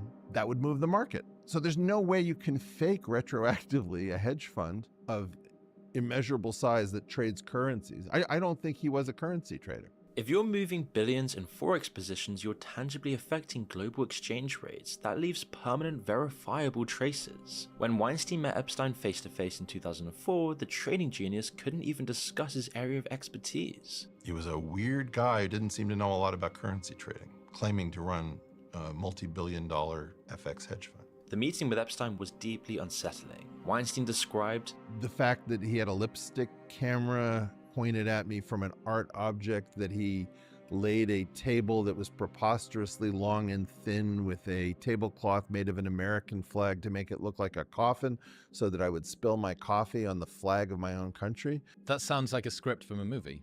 Most disturbing of all, Epstein knew intimate details about Weinstein's unpublished mathematical research that virtually no one else knew. When Weinstein left that meeting, he called his wife with a chilling assessment. When the meeting was over, I immediately called my wife and I said, I have just met a construct. She said, what do you mean? I said, this person is not who they claim to be. Somebody has constructed this human being to be something that they are not. Epstein might just be exactly that, a construct, but who built him and for what purpose? But before we Wait continue, for it. I want to tell you that this video is sponsored. Essential open earbuds are just so lightweight in your ear. See open for 20% off. Well, to understand this, let's go back a few years to understand Jeffrey. He was born in Brooklyn in 1953 to a middle-class family. His father worked as a groundskeeper for the New York City Parks Department. Nothing in his early life suggested he was destined for extraordinary wealth or influence. He attended Cooper Union briefly, then transferred to New York University, but never graduated from either institution. In 1974, at just 21 years old, this college dropout somehow managed to talk his way into a teaching position at the Dalton School, one of Manhattan's most elite prep schools. He was hired to teach calculus and physics to the children of New York's wealthiest families. The man who hired him was Donald Barr, the school's headmaster. Barr was also the father of future Attorney General William Barr, and notably a former officer in the OSS, the precursor to the CIA. Shit. So why would someone with Bruh, you're about to see exactly how all of this connects. This is the interesting part. Let's keep going. Intelligence connections hire an unqualified 21-year-old to teach at such a prestigious institution? It was an unusual decision that would mark the beginning of a pattern in Epstein's life, unexplainable opportunities that seemed to come from nowhere. The pattern continued when he joined Bear Stearns in 1976, one of Wall Street's most prestigious investment banks, only to leave in murky circumstances and establish his own consultancy for billionaire investors. But in years of operation, Epstein secured just one client that anyone can actually identify. And that man is Leslie Wexner, who was once everything Jeffrey Epstein claimed to be. He was a legitimate billionaire who had built limited brands, the parent company of Victoria's Secret, Abercrombie & Fitch, and dozens of other retail giants, into the largest clothing manufacturing and distribution empire in the US. By the late 80s, Wexner was worth billions, forming a secretive group of pro-Israel billionaires called the Mega Group, defined as a loose... The Mega Group. I brought this up, I believe, my last stream. I did bring this up, the Mega Group. The organized club of 20 of the nation's wealthiest and most influential Jewish businessmen, focused on philanthropy and Jewishness, with membership dues upwards of $30,000 per year. If I did bring it up my last stream, I do apologize, but the Mega Group, they do play a major role. They are a group of hardcore Jewish Zionists. Hardcore. This is who Epstein was in bed with Lex Wexner, who was part of the Mega Group. That's why like when I saw this video and I had to just like show it on stream, because like this is a well detailed account of everything that ties everything together about exactly who Epstein is and who does he work for. Mega Group also includes a man called Ronald Lauder, who was connected to Epstein's boss at Bear Stearns. Lauder is a long-term friend of Donald Trump. In 1997, the NSA intercepted communications between Israeli intelligence officers discussing a top-secret espionage operation. They were talking about using a high-value American asset, codenamed Mega, to steal classified US government documents. John Schindler, a former NSA counterintelligence officer who spent his career hunting foreign spies and is still the current-day professor of national security affairs at the US Naval War College, has also connected these dots. He's concluded that the mega operation the Israelis were discussing and the Mega Group funding Epstein are connected. We know that Mega was viewed by Israeli intelligence officials as a vehicle for espionage and influence operations in the United States. We know that it was co-founded by Jeffrey Epstein's billionaire benefactor. This chapter to the Epstein story gets even weirder when you learn that Wexner's previous tax attorney named Arthur Shapiro was executed before testifying to a jury about tax evasion, and what police called a mafia. Who murdered the lawyer of Victoria's Secret's billionaire Lex Wexner? Oh shit. Shocking revelation. Style hits. There was a point in the 1980s when, it might have been the early 90s actually, Wexner again owned Victoria's Secret. For a guy like Jeffrey Epstein, that's kind of a gold mine you're sitting on, right? Because he would go out and he would pose as a talent scout. He would tell people that he was that, and he would present credentials that made it plausible, and he would get girls who wanted to be models, who wanted to be in Victoria's Secret, to pose for him, and then he would sexually assault them. So somehow, with no proven track record, Epstein convinced one of America's most successful businessmen to hand him control of everything. Alternatively, you could just say that this situation had been engineered to transfer wealth and power to Epstein. Tucker's reaction captured what any rational person would think. Genuinely fascinated by that detail, because that is, you know, a man who builds like all of these characters, you know, they're unusual people. They're not average people. They're extraordinary people by definition. You build a billion-dollar company, good or bad, you're not like everybody else, and you're good. You're good in business, and you're careful and judicious, and you don't hand power of attorney over to some guy you've never worked with. Soon, Epstein was living in Manhattan's largest private residence, a 7-story, $77 million townhouse that Wexner had purchased for $13.2 million in 1987, only to transfer it to Epstein for exactly $0 in 2011. This was the lifestyle of a billionaire, funded entirely by one man who had known him for less than 2 years. Yeah, bam. What did I say earlier? What did I say earlier? Bam. This man right here was basically the guy that was funding Epstein's entire life. Epstein was horrible at his job, at trading currencies. So how was he making his money? Lex Wexner was his real financer. He was his finance manager. In actuality, he was financing Epstein's entire life. Wexner later claimed that Epstein had stolen his money rather than being gifted to him. Of course, bro has to run cover for himself in some ways because, like, when he got caught in the peddle stuff, Lex Wexner has to find his own way out. But by this point, Epstein wasn't building this empire alone. By his side was a woman whose very presence raises huge questions about who Epstein really is. Ghislaine Maxwell was the daughter of Robert Maxwell, a media mogul whose mysterious death in 1991 had left behind more questions than answers. Robert Maxwell's background is incredibly unusual. Having escaped Jewish persecution in the Second World War, he became a British politician and later brought up several major publishing companies. But there was a darker side to his operations. According to Mossad officer Ari Ben, Maxwell had spent decades operating as what intelligence professionals call a triple agent. And this is exactly what his Wikipedia wasn't showing, because I found it very interesting when I was reading his Wikipedia. This part was left out of his early life. Well, not his early life check, it was left out of the beginning stage of his Wikipedia. There's no mention of his Mossad ties at all. And I find it very interesting, but I know the people who run the Wikipedia. Working simultaneously for MI6, the KGB, and Mossad, running operations that generated hundreds of millions of dollars while providing unprecedented intelligence access to governments worldwide. This was even later discussed by the UK's Foreign Office and made major British newspaper headlines. Maxwell's greatest coup was an operation involving software called Promise. Using his immense power and network, Maxwell distributed legitimate software with Israeli intelligence embedded backdoors into it. Then he sells this compromised software to governments in some 40 countries in total, and every time they use it, Israeli intelligence can see everything they do.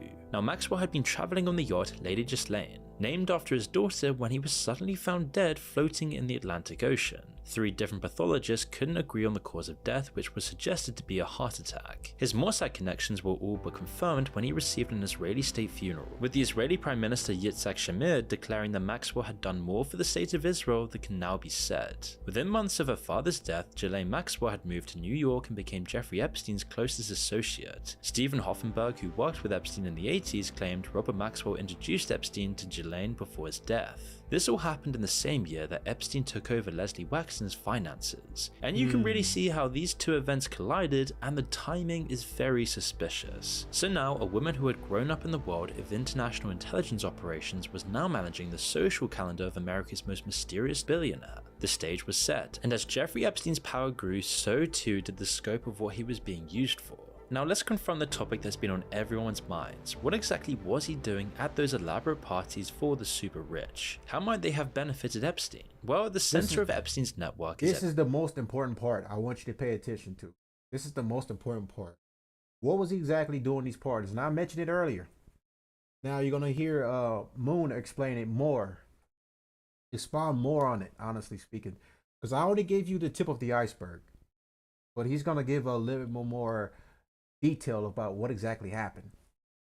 Epstein Island, 78 acres of Caribbean paradise 40 miles east of Puerto Rico. The list of people who are confirmed to have visited includes some of the most well-known names in modern history: Bill Clinton, Donald Trump, Prince Andrew, George Mitchell, John Glenn, Kevin Spacey, Chris Tucker, and Itzhak Perlman. And even it's interesting about Kevin Spacey because we all know what he went down for. And Tucker Carlson did an interview with Kevin Spacey. I believe it was last Christmas. I believe they did an interview together. Basically trying to reinvent Kevin Spacey back into mainstream world because if he got caught peddling children. So I'm not surprised that he visited Epstein's Island. Somehow Stephen Hawking, all apparently confirmed by... That is crazy about Stephen Hawking, by the way. It's kind of crazy. I don't even know how that would work. This is Stephen Hawking. Like, literally, he can only move his fingers. He only moved one finger, I believe, or one hand. By Epstein's longtime pilot, Larry Vysotsky, at Ghislaine Maxwell's trial. While merely visiting the island doesn't imply anything criminal, there's also the infamous client list which allegedly contains the detail of those who had a more specific kind of relationship with Epstein. The island's true purpose is pretty well known now, but it becomes even clearer when you understand what else was there. Thousands of cameras. According to Ghislaine Maxwell's own reported comments to friends, Epstein's properties were equipped with extensive surveillance systems that served as an insurance policy through recording so-called compromising activities. Over the past few years, more details have surfaced about what those so-called compromising activities really... The alleged woman in this photo right here is Virginia Giuffre. That is the key, one of the key witnesses against Epstein, one of the key victims that was used in court to be able to prosecute him.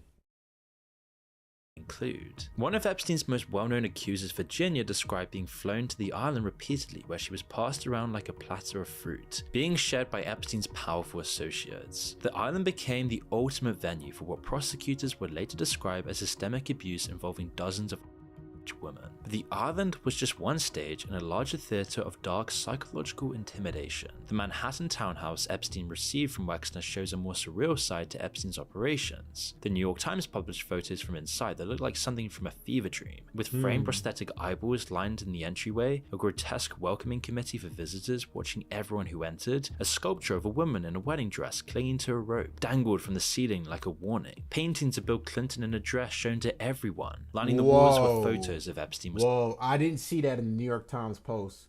I'm gonna have to go revisit that again. I was interested in the writing of it, but I did not see that part. I did see the woman in the dress hanging from the rope and the tiger. I did not see that part. Wow, that is wild. Some of the most powerful people on the planet: Pope John Paul II, Fidel Castro, Elon Musk, Mick Jagger, Donald Trump with a young Melania, Bill Clinton, a framed dollar bill signed by Bill Gates with "I was wrong" scrawled across George Washington's face. Bookshelves displayed a first edition copy of an infamous novel about a middle-aged man's obsession with a girl. But the key of all was that painting we spoke about earlier. Right in the main entrance, a large oil painting of former President Bill Clinton lounging in the Oval Office wearing this blue dress and red heels. The message: even former presidents could be humiliated, compromised, reduced to objects of mockery. Nobody was safe. And if you'd entered Epstein's world, you were compromised. And again, there were allegedly cameras everywhere. Maria Farmer, who filed the first FBI complaint against Epstein in 1966, described a hidden control room behind an invisible door with all this limestone, containing stacked monitors displaying feeds from cameras, positioned in bedrooms and bathrooms throughout the property. When FBI agents raided the Manhattan property in 2019, they found safes containing labeled CDs with descriptions like "young name and name," catalog evidence of systemic abuse carefully organized for easy retrieval.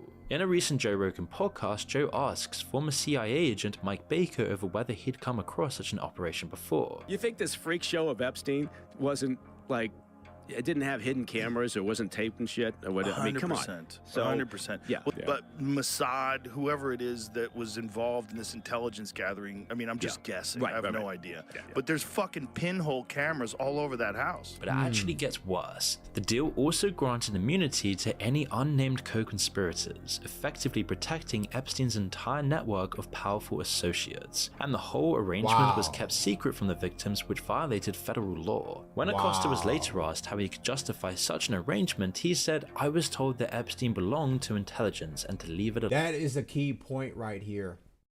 Why Epstein was taking so long to get Epstein prosecuted or arrested, really, to get him arrested and prosecuted, because they were told Epstein belonged to intelligence. Which intelligence was it?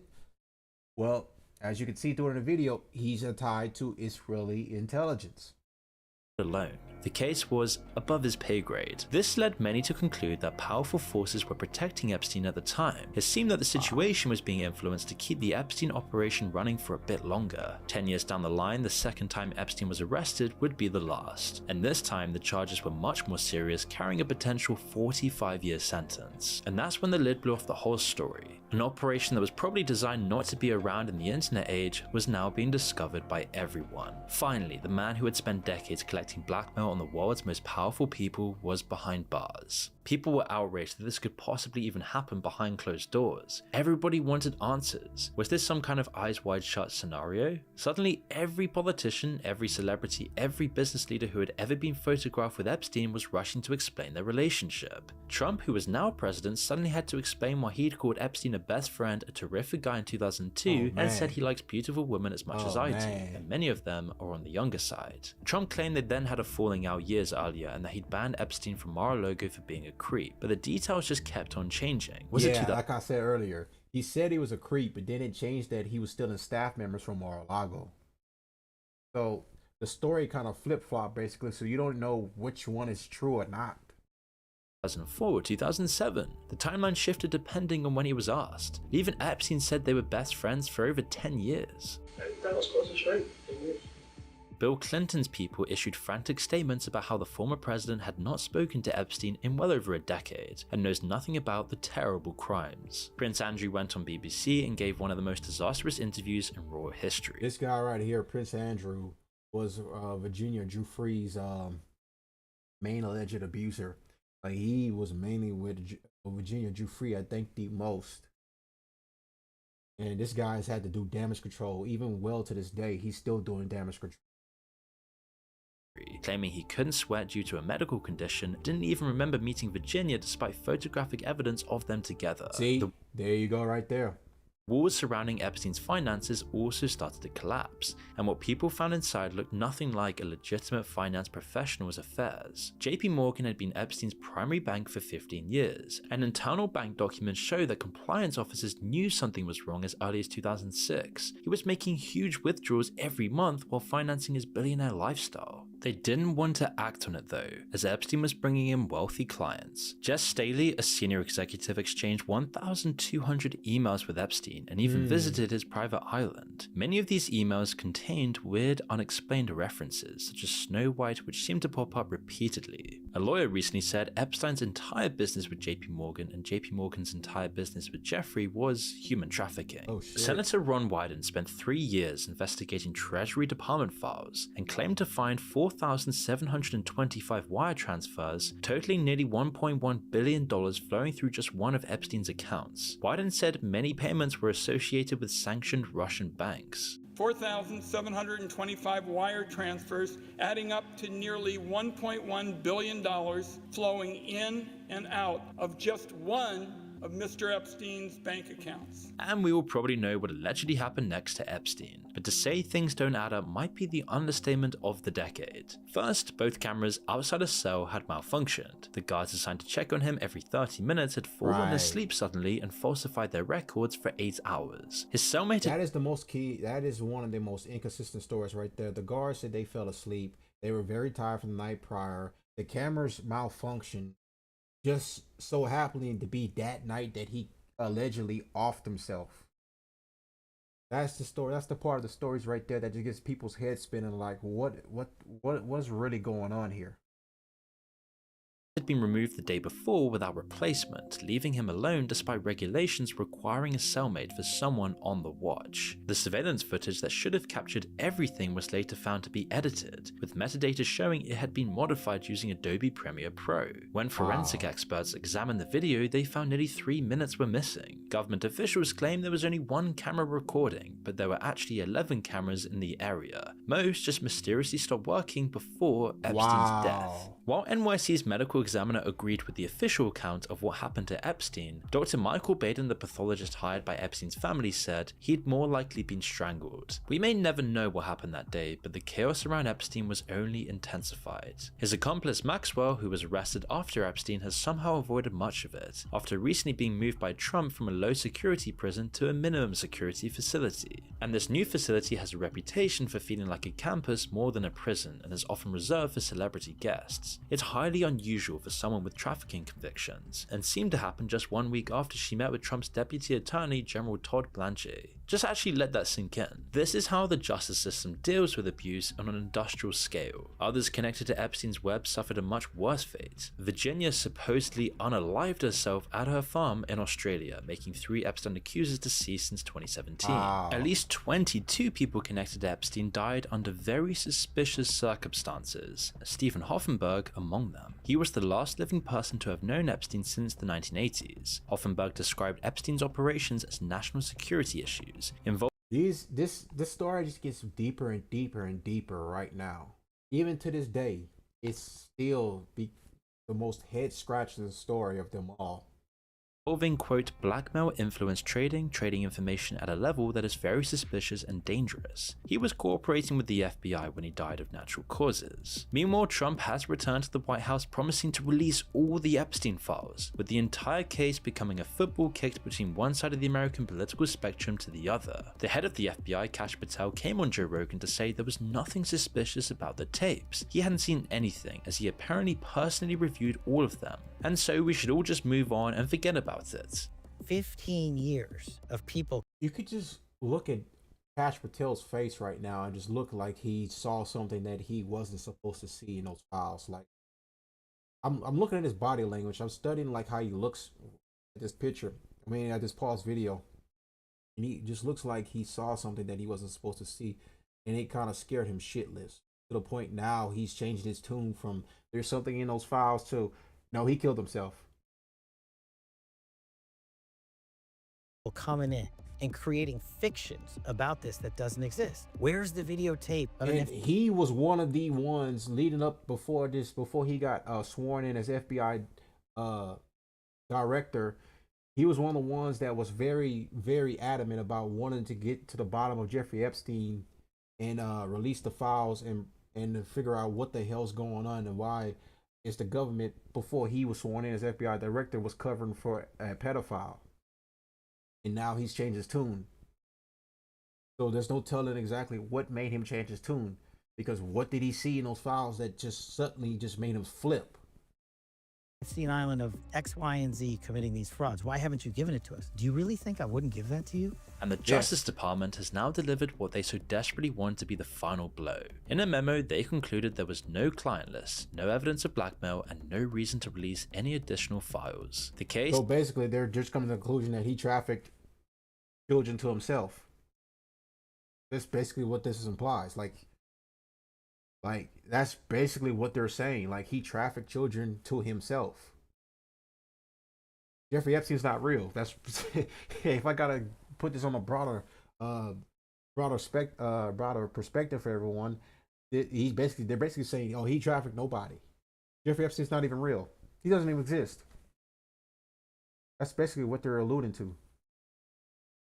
As we know it, is closed. At least that's what they want you to think. So here we are 6 years later, still asking the very same questions we started with. How can a college dropout from Brooklyn become one of the most connected men on earth? How does someone with no legitimate business model sustain $1 billion lifestyle? Why did powerful institutions protect him for decades? It's clear that Epstein's intelligence gathering might just extend to the highest levels of government, both in the US and Israel. This makes sense when you learn that between 2013 and 2017, former Israeli Prime Minister Ehud Barak met with Jeffrey Epstein 36 times. Think about that. Epstein had monthly meetings throughout 2015 and 2016 with the Israeli former Prime Minister. And Barak wasn't just any other former politician. He'd previously served as the head of Israeli military intelligence. In 2015, Barak and Epstein formed a company called Carbine, which sells software to 911 call centers. It seems innocent enough, right?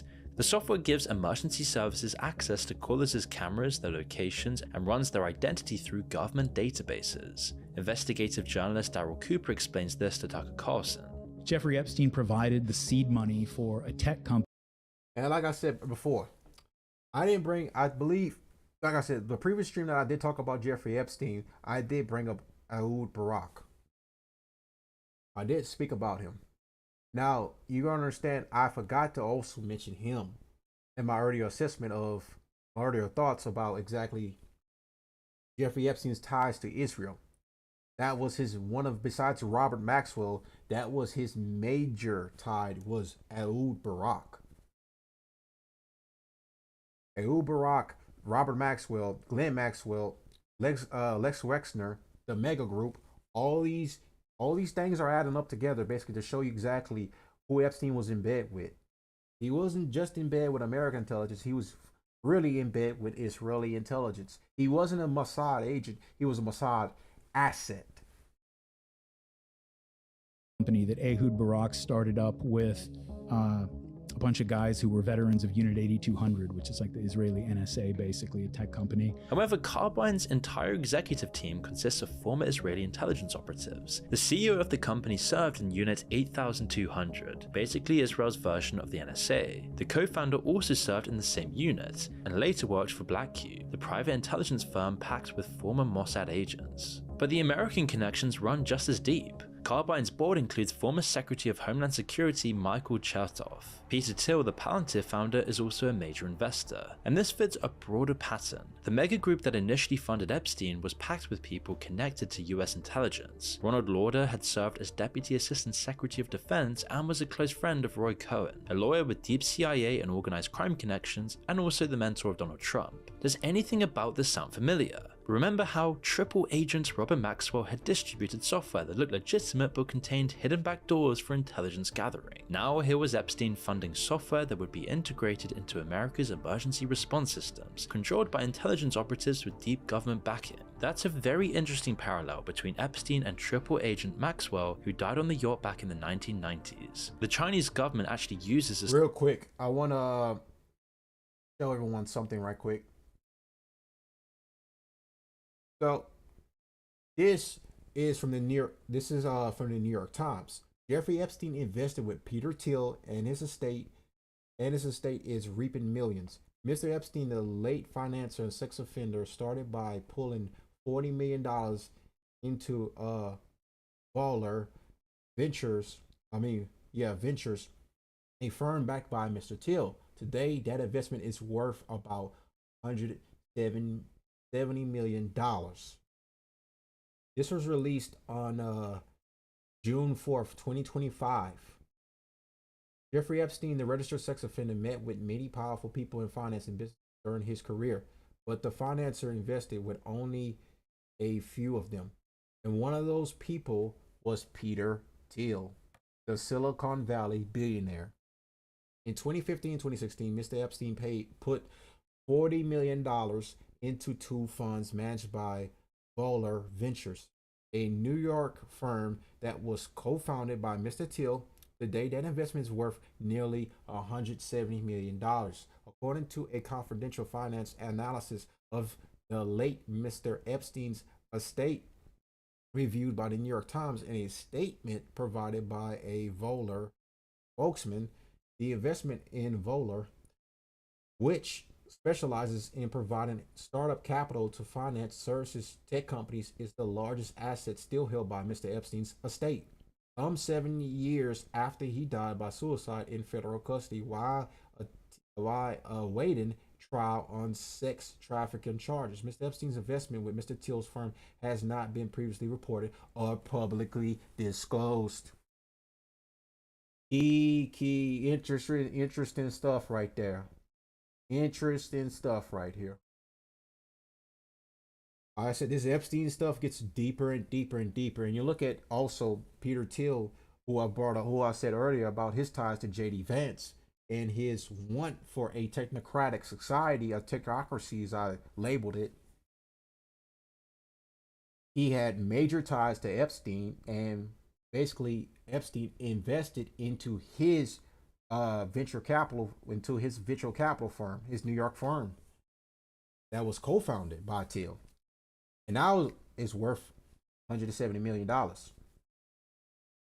This was never disclosed before. This was kept from the public view until it was revealed by the New York Times just this year. This is very important to understand these all these key details and understand all these people that were involved in Epstein. A smartphone app very similar to Carbine as part of its mass surveillance. So this might all have been about embedding intelligence assets directly into American infrastructure. So let's actually just reflect on what we've uncovered. And like I talked about Palantir the other day, they're in bed also with Israeli intelligence. Mossad, the IDF uses Palantir technology to target Hamas figures. That's how they're able to assassinate a bunch of powerful Hamas leadership. Well, they are able to assassinate them, but they still go ahead and even with this technology, they still pinpoint and target heavy populated areas of civilians and just choose to bomb it anyways. They have the technology to go ahead and target and commit assassinations without even having to bomb heavy populated areas, but they still choose to go ahead and bomb anyways. The impossible wealth with no legitimate source, the systematic protection from prosecution across multiple administrations, the sophisticated surveillance infrastructure, the targeting of the world's most powerful and notable figures through blackmail, the institutional response when he became a liability, and the disappearances of all those connected with him, on top of the deaths of the victims. This wasn't just the work of one strange, disgraced financier operating alone. This very well could have been a decades-long operation that compromised presidents, prime ministers, tech billionaires, and foreign royalty. The abuse wasn't the purpose, it was the method. The leverage was actually the goal. The Maxwell family's intelligence connections, Les Wexner's inexplicable financial backing, the protection that Acosta described as coming from intelligence, the former NSA agent John Schindler we talked about earlier concluding that given the industrial scale of Epstein's abuse over decades, with at least hundreds of victims, it would take a small army to keep that sordid operation going. Schindler's final assessment says the heart of the Epstein saga was a clandestine intelligence operation devoted to compromising and blackmailing rich and powerful people.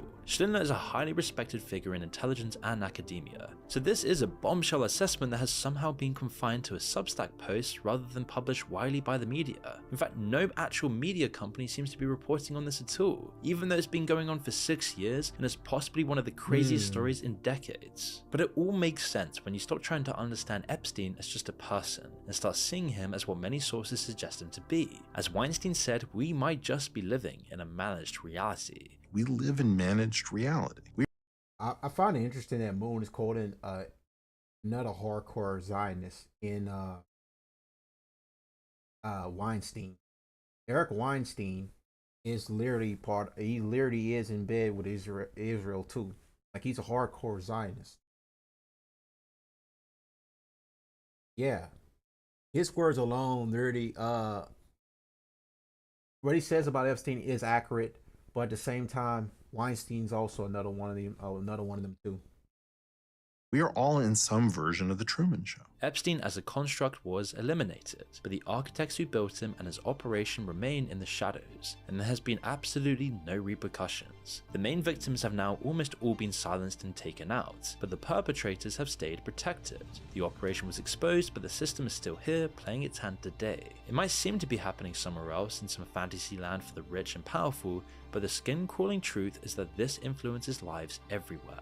The people we vote in power, Nobel Peace Prize winners, all the people that create our culture today and run our society could very well all be blackmailed. This is the real story, not the tale of just one man's crimes, but the revelation of how power really works. It's about how intelligence agencies operate with no oversight. It's about how the wealthy exist above the law. It's about how democratic institutions can be captured by forces operating in the shadows. The story refuses to die because the questions it raises about our world are too important to ignore. And until we get real answers about who Epstein really was and who he served, those questions will keep haunting us forever. Boom. That was a good piece by Moon right there. I really love that one. So we're gonna go over to PBS News Hour. What was in the batch of Epstein files that were just released for today? I've already said it, but let's go ahead and hear from mainstream media about it. Welcome to the News Hour. Congress is back in Washington tonight, and the clock is already ticking.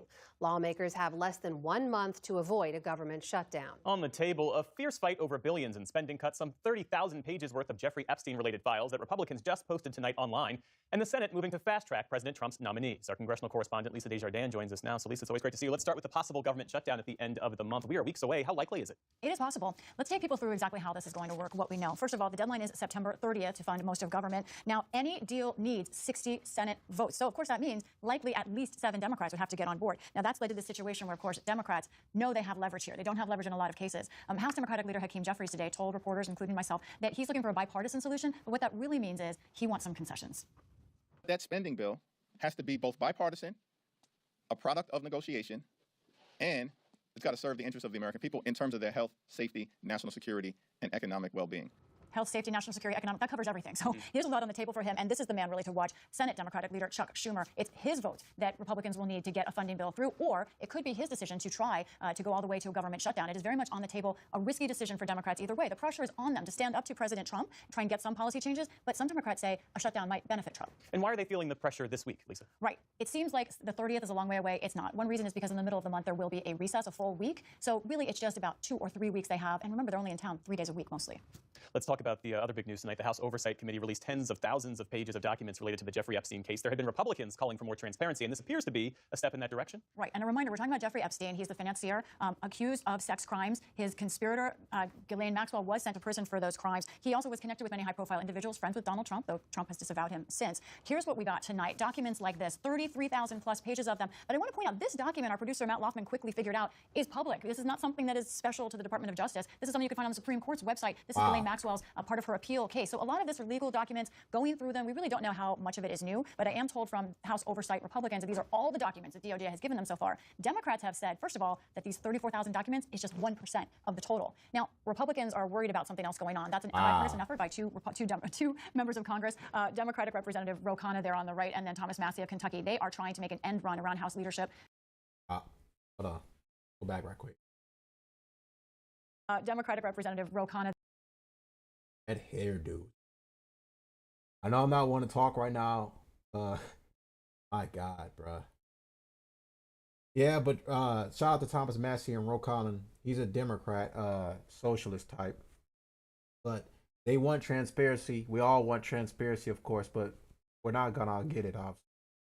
There on the right, and then Thomas Massie of Kentucky. They are trying to make an end run around House leadership to force release of all documents, make them all public. But the question is if the votes are there, and today's Speaker Johnson made it clear he doesn't want that effort, and I think this release tonight is an attempt to try and take votes away from that end run. So a lot in play. Do we know that much more about Jeffrey Epstein tonight? Not yet. We'll see. Yeah. Well, more to come on that front. Meantime, there is a battle brewing in the Senate over President Trump's nominations. Tell us about that. Right. This is something important to watch, and it's not just about Senate process. It's really about how our government works. First of all, Trump's nominees most of them have not been able to be confirmed by voice vote. What does that mean? Well, it means an easy ride for the 1,300 plus some of these nominees who are not controversial. Democrats have stopped that process. They've been stalling it because they do oppose so much of Trump's policies. But now Senate Republicans are saying perhaps it's time to change the rules. Now, when you change the rules in Senate, as you know from being up there, it is a very big deal. It's called going nuclear, and it changes sort of how the power structure works, not just in the Senate, but in Washington. So we're watching very closely. I do think Senate Republicans are going to go nuclear. It's a question of how they do it and what it means down the road for democracy. Lisa Desjardins, thanks to you as always. We appreciate it. You're welcome. All right. So that was their view, and now we're going to get to Epstein Files with Luna. This is a former stripper, of course. This one was put in charge of transparency when it comes to the Epstein Files, about releasing them and coordinating their public release. And of course, they put some dumb bimbo in charge of it, who used to be a former stripper. It seems like to me a lot of these politicians, these women politicians today, had some very strange upbringing. You know, I guess they had to pay those college funds some way. The biggest thing that stands out to me is the victims themselves have stated that this is a lot bigger than I think anyone anticipated. We are obviously going to be requesting the SARS reports from Treasury, and also following up on that. There's some very rich and powerful people that need to go to jail. I think everyone's been frustrated as to why that hasn't happened before. But it is very much so a possibility that Jeffrey Epstein was an intelligence asset working for our adversaries. But also, too, I think the questions that we have is how much did our own government know about it? And so there's more to follow, and I'm sure you'll be hearing from the chairman momentarily. But I do applaud the victims from coming forward, because we heard from a woman who was his. Shout out to all the people on Rumble that follow me. Some new people here, and I got some people on YouTube. Make sure you come over to YouTube. Open up a different tab. Come over to YouTube, like the video, and follow me on YouTube too. Let's get those numbers up. Even me try to get monetized too on YouTube, and of course Rumble too as well. I'm multi-streaming this right now on YouTube and Rumble. For Rumble, guys, I'm gonna try to do something a little exclusive for you guys in the future. But I appreciate everyone watching the video and getting to love this Epstein coverage right now we're doing tonight. Like I said, I woke up pretty slept pretty good today for this one. Ate me some food before I get on. Got me an energy drink. I was ready to crush it today on this one. So I'm happy everyone's here to join, and I look forward to more people that come follow us on this journey and stuff. So make sure you like the video, give me a follow, and yeah, write down the conversation, see what I can improve on. As young as 14 years old when she was victimized multiple times by Jeffrey Epstein. So that's hard to hear. You're going to sign it?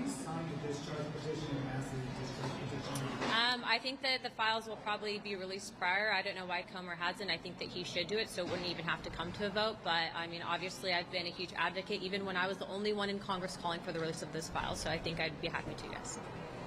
Thank you. The victims want information to be out there, but they don't want their personal information, I think, for good reason to be out there. So I think from the get-go, even the Attorney General has stated that there's victim information that you have to make sure that's private, being that some of the victims also... I guess it wasn't just live now with Fox. This audio issues is pretty much a universal thing. Bruh. It's a shame how these mainstream media companies are making... They have a higher budget than me, and they're making more money than me. My audio sounds better than theirs. Crazy. 2 or as young as 14, it's child pornography. No, thank you guys. Guys, let her through. All right. So I'm pretty much just gonna recap today. So we talked about Trump's wanting to clean up the crime in Chicago, which I 100% support that decision to want to go to all major cities, whether it be Baltimore, St. Louis, New York, Los Angeles, Chicago, and Louisiana too as well. Clean up all these streets of crime and get rid of them. And then when it comes to this Jeffrey Epstein stuff, we obviously are never going to get a full explanation about the Epstein Files. We're never going to get a full release because they just gave us information that's already out there. They're refusing to give us the full transparency. Just goes to show you what they're hiding. They're protecting the real people that are involved. Whether that be Israeli intelligence, who is very heavily, involved because of, you can see who's been in Epstein's life. You got Ehud Barak, Robert Maxwell, Ghislaine Maxwell, and Lex Wexner, the MAGA group, Peter Thiel. All these people that have met Epstein, have done business with Epstein, and have ties to him, especially Lex Wexner, who basically funded Epstein's entire life, all tied back to one place, and that is Israel and the CIA. So I find this very disheartening from the government, to where they're covering for a pedophilia ring because of who ran the pedophilia ring, because the pedophilic traffic ring was obviously run by God, run by Israel. And what was the purpose of this traffic ring? Well, it was to entrap a bunch of powerful figures to be able to better accommodate Jeffrey Epstein, who was a Mossad asset. He wasn't a Mossad agent, he was a Mossad asset. He wasn't getting a check from Mossad, but he was working heavily for them and doing their bidding. As very clear in his relationship with Ehud Barak, the former prime minister. So as very clear in his relationship with Ehud Barak, the former prime minister. So, but gonna get more, which very doubtful, because Trump's name was mentioned in the files before. And there's something funny. Elon Musk did go on X before when him and Trump had that falling out, and he said that Trump won't release the Epstein files because his name is in there. And many people for weeks were going saying, "Oh, Elon Musk is full of shit. It is not true. Trump is not in those files." And then it came from a report from the New York Times that Pam Bundy had told Trump his name was mentioned in the files. And it's very clear with that. I don't think he molested anybody, but me personally speaking, that is the main reason why we're not going to get transparency. We're never going to get full transparency at all because of that simple reason. And this whole notion that they tell you that, oh, well, if Trump did do something wrong, the Dems would have released the files a long time ago. Well, they're also implicated in it too. So it doesn't really make much of a difference. Both sides have a part to play in this.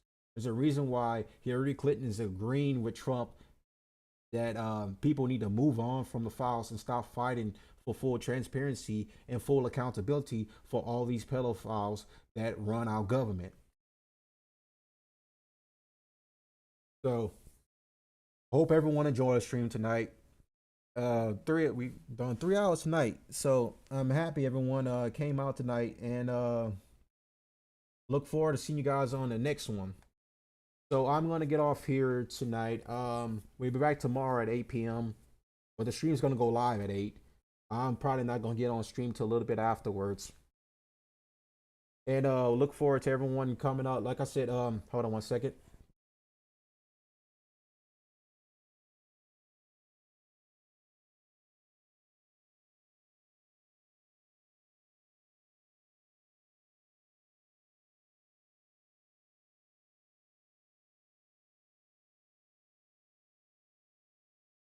As you can see, come like I said, all my Rumble people that come over and join me at Rumble, make sure you come over to YouTube, hit the subscribe button.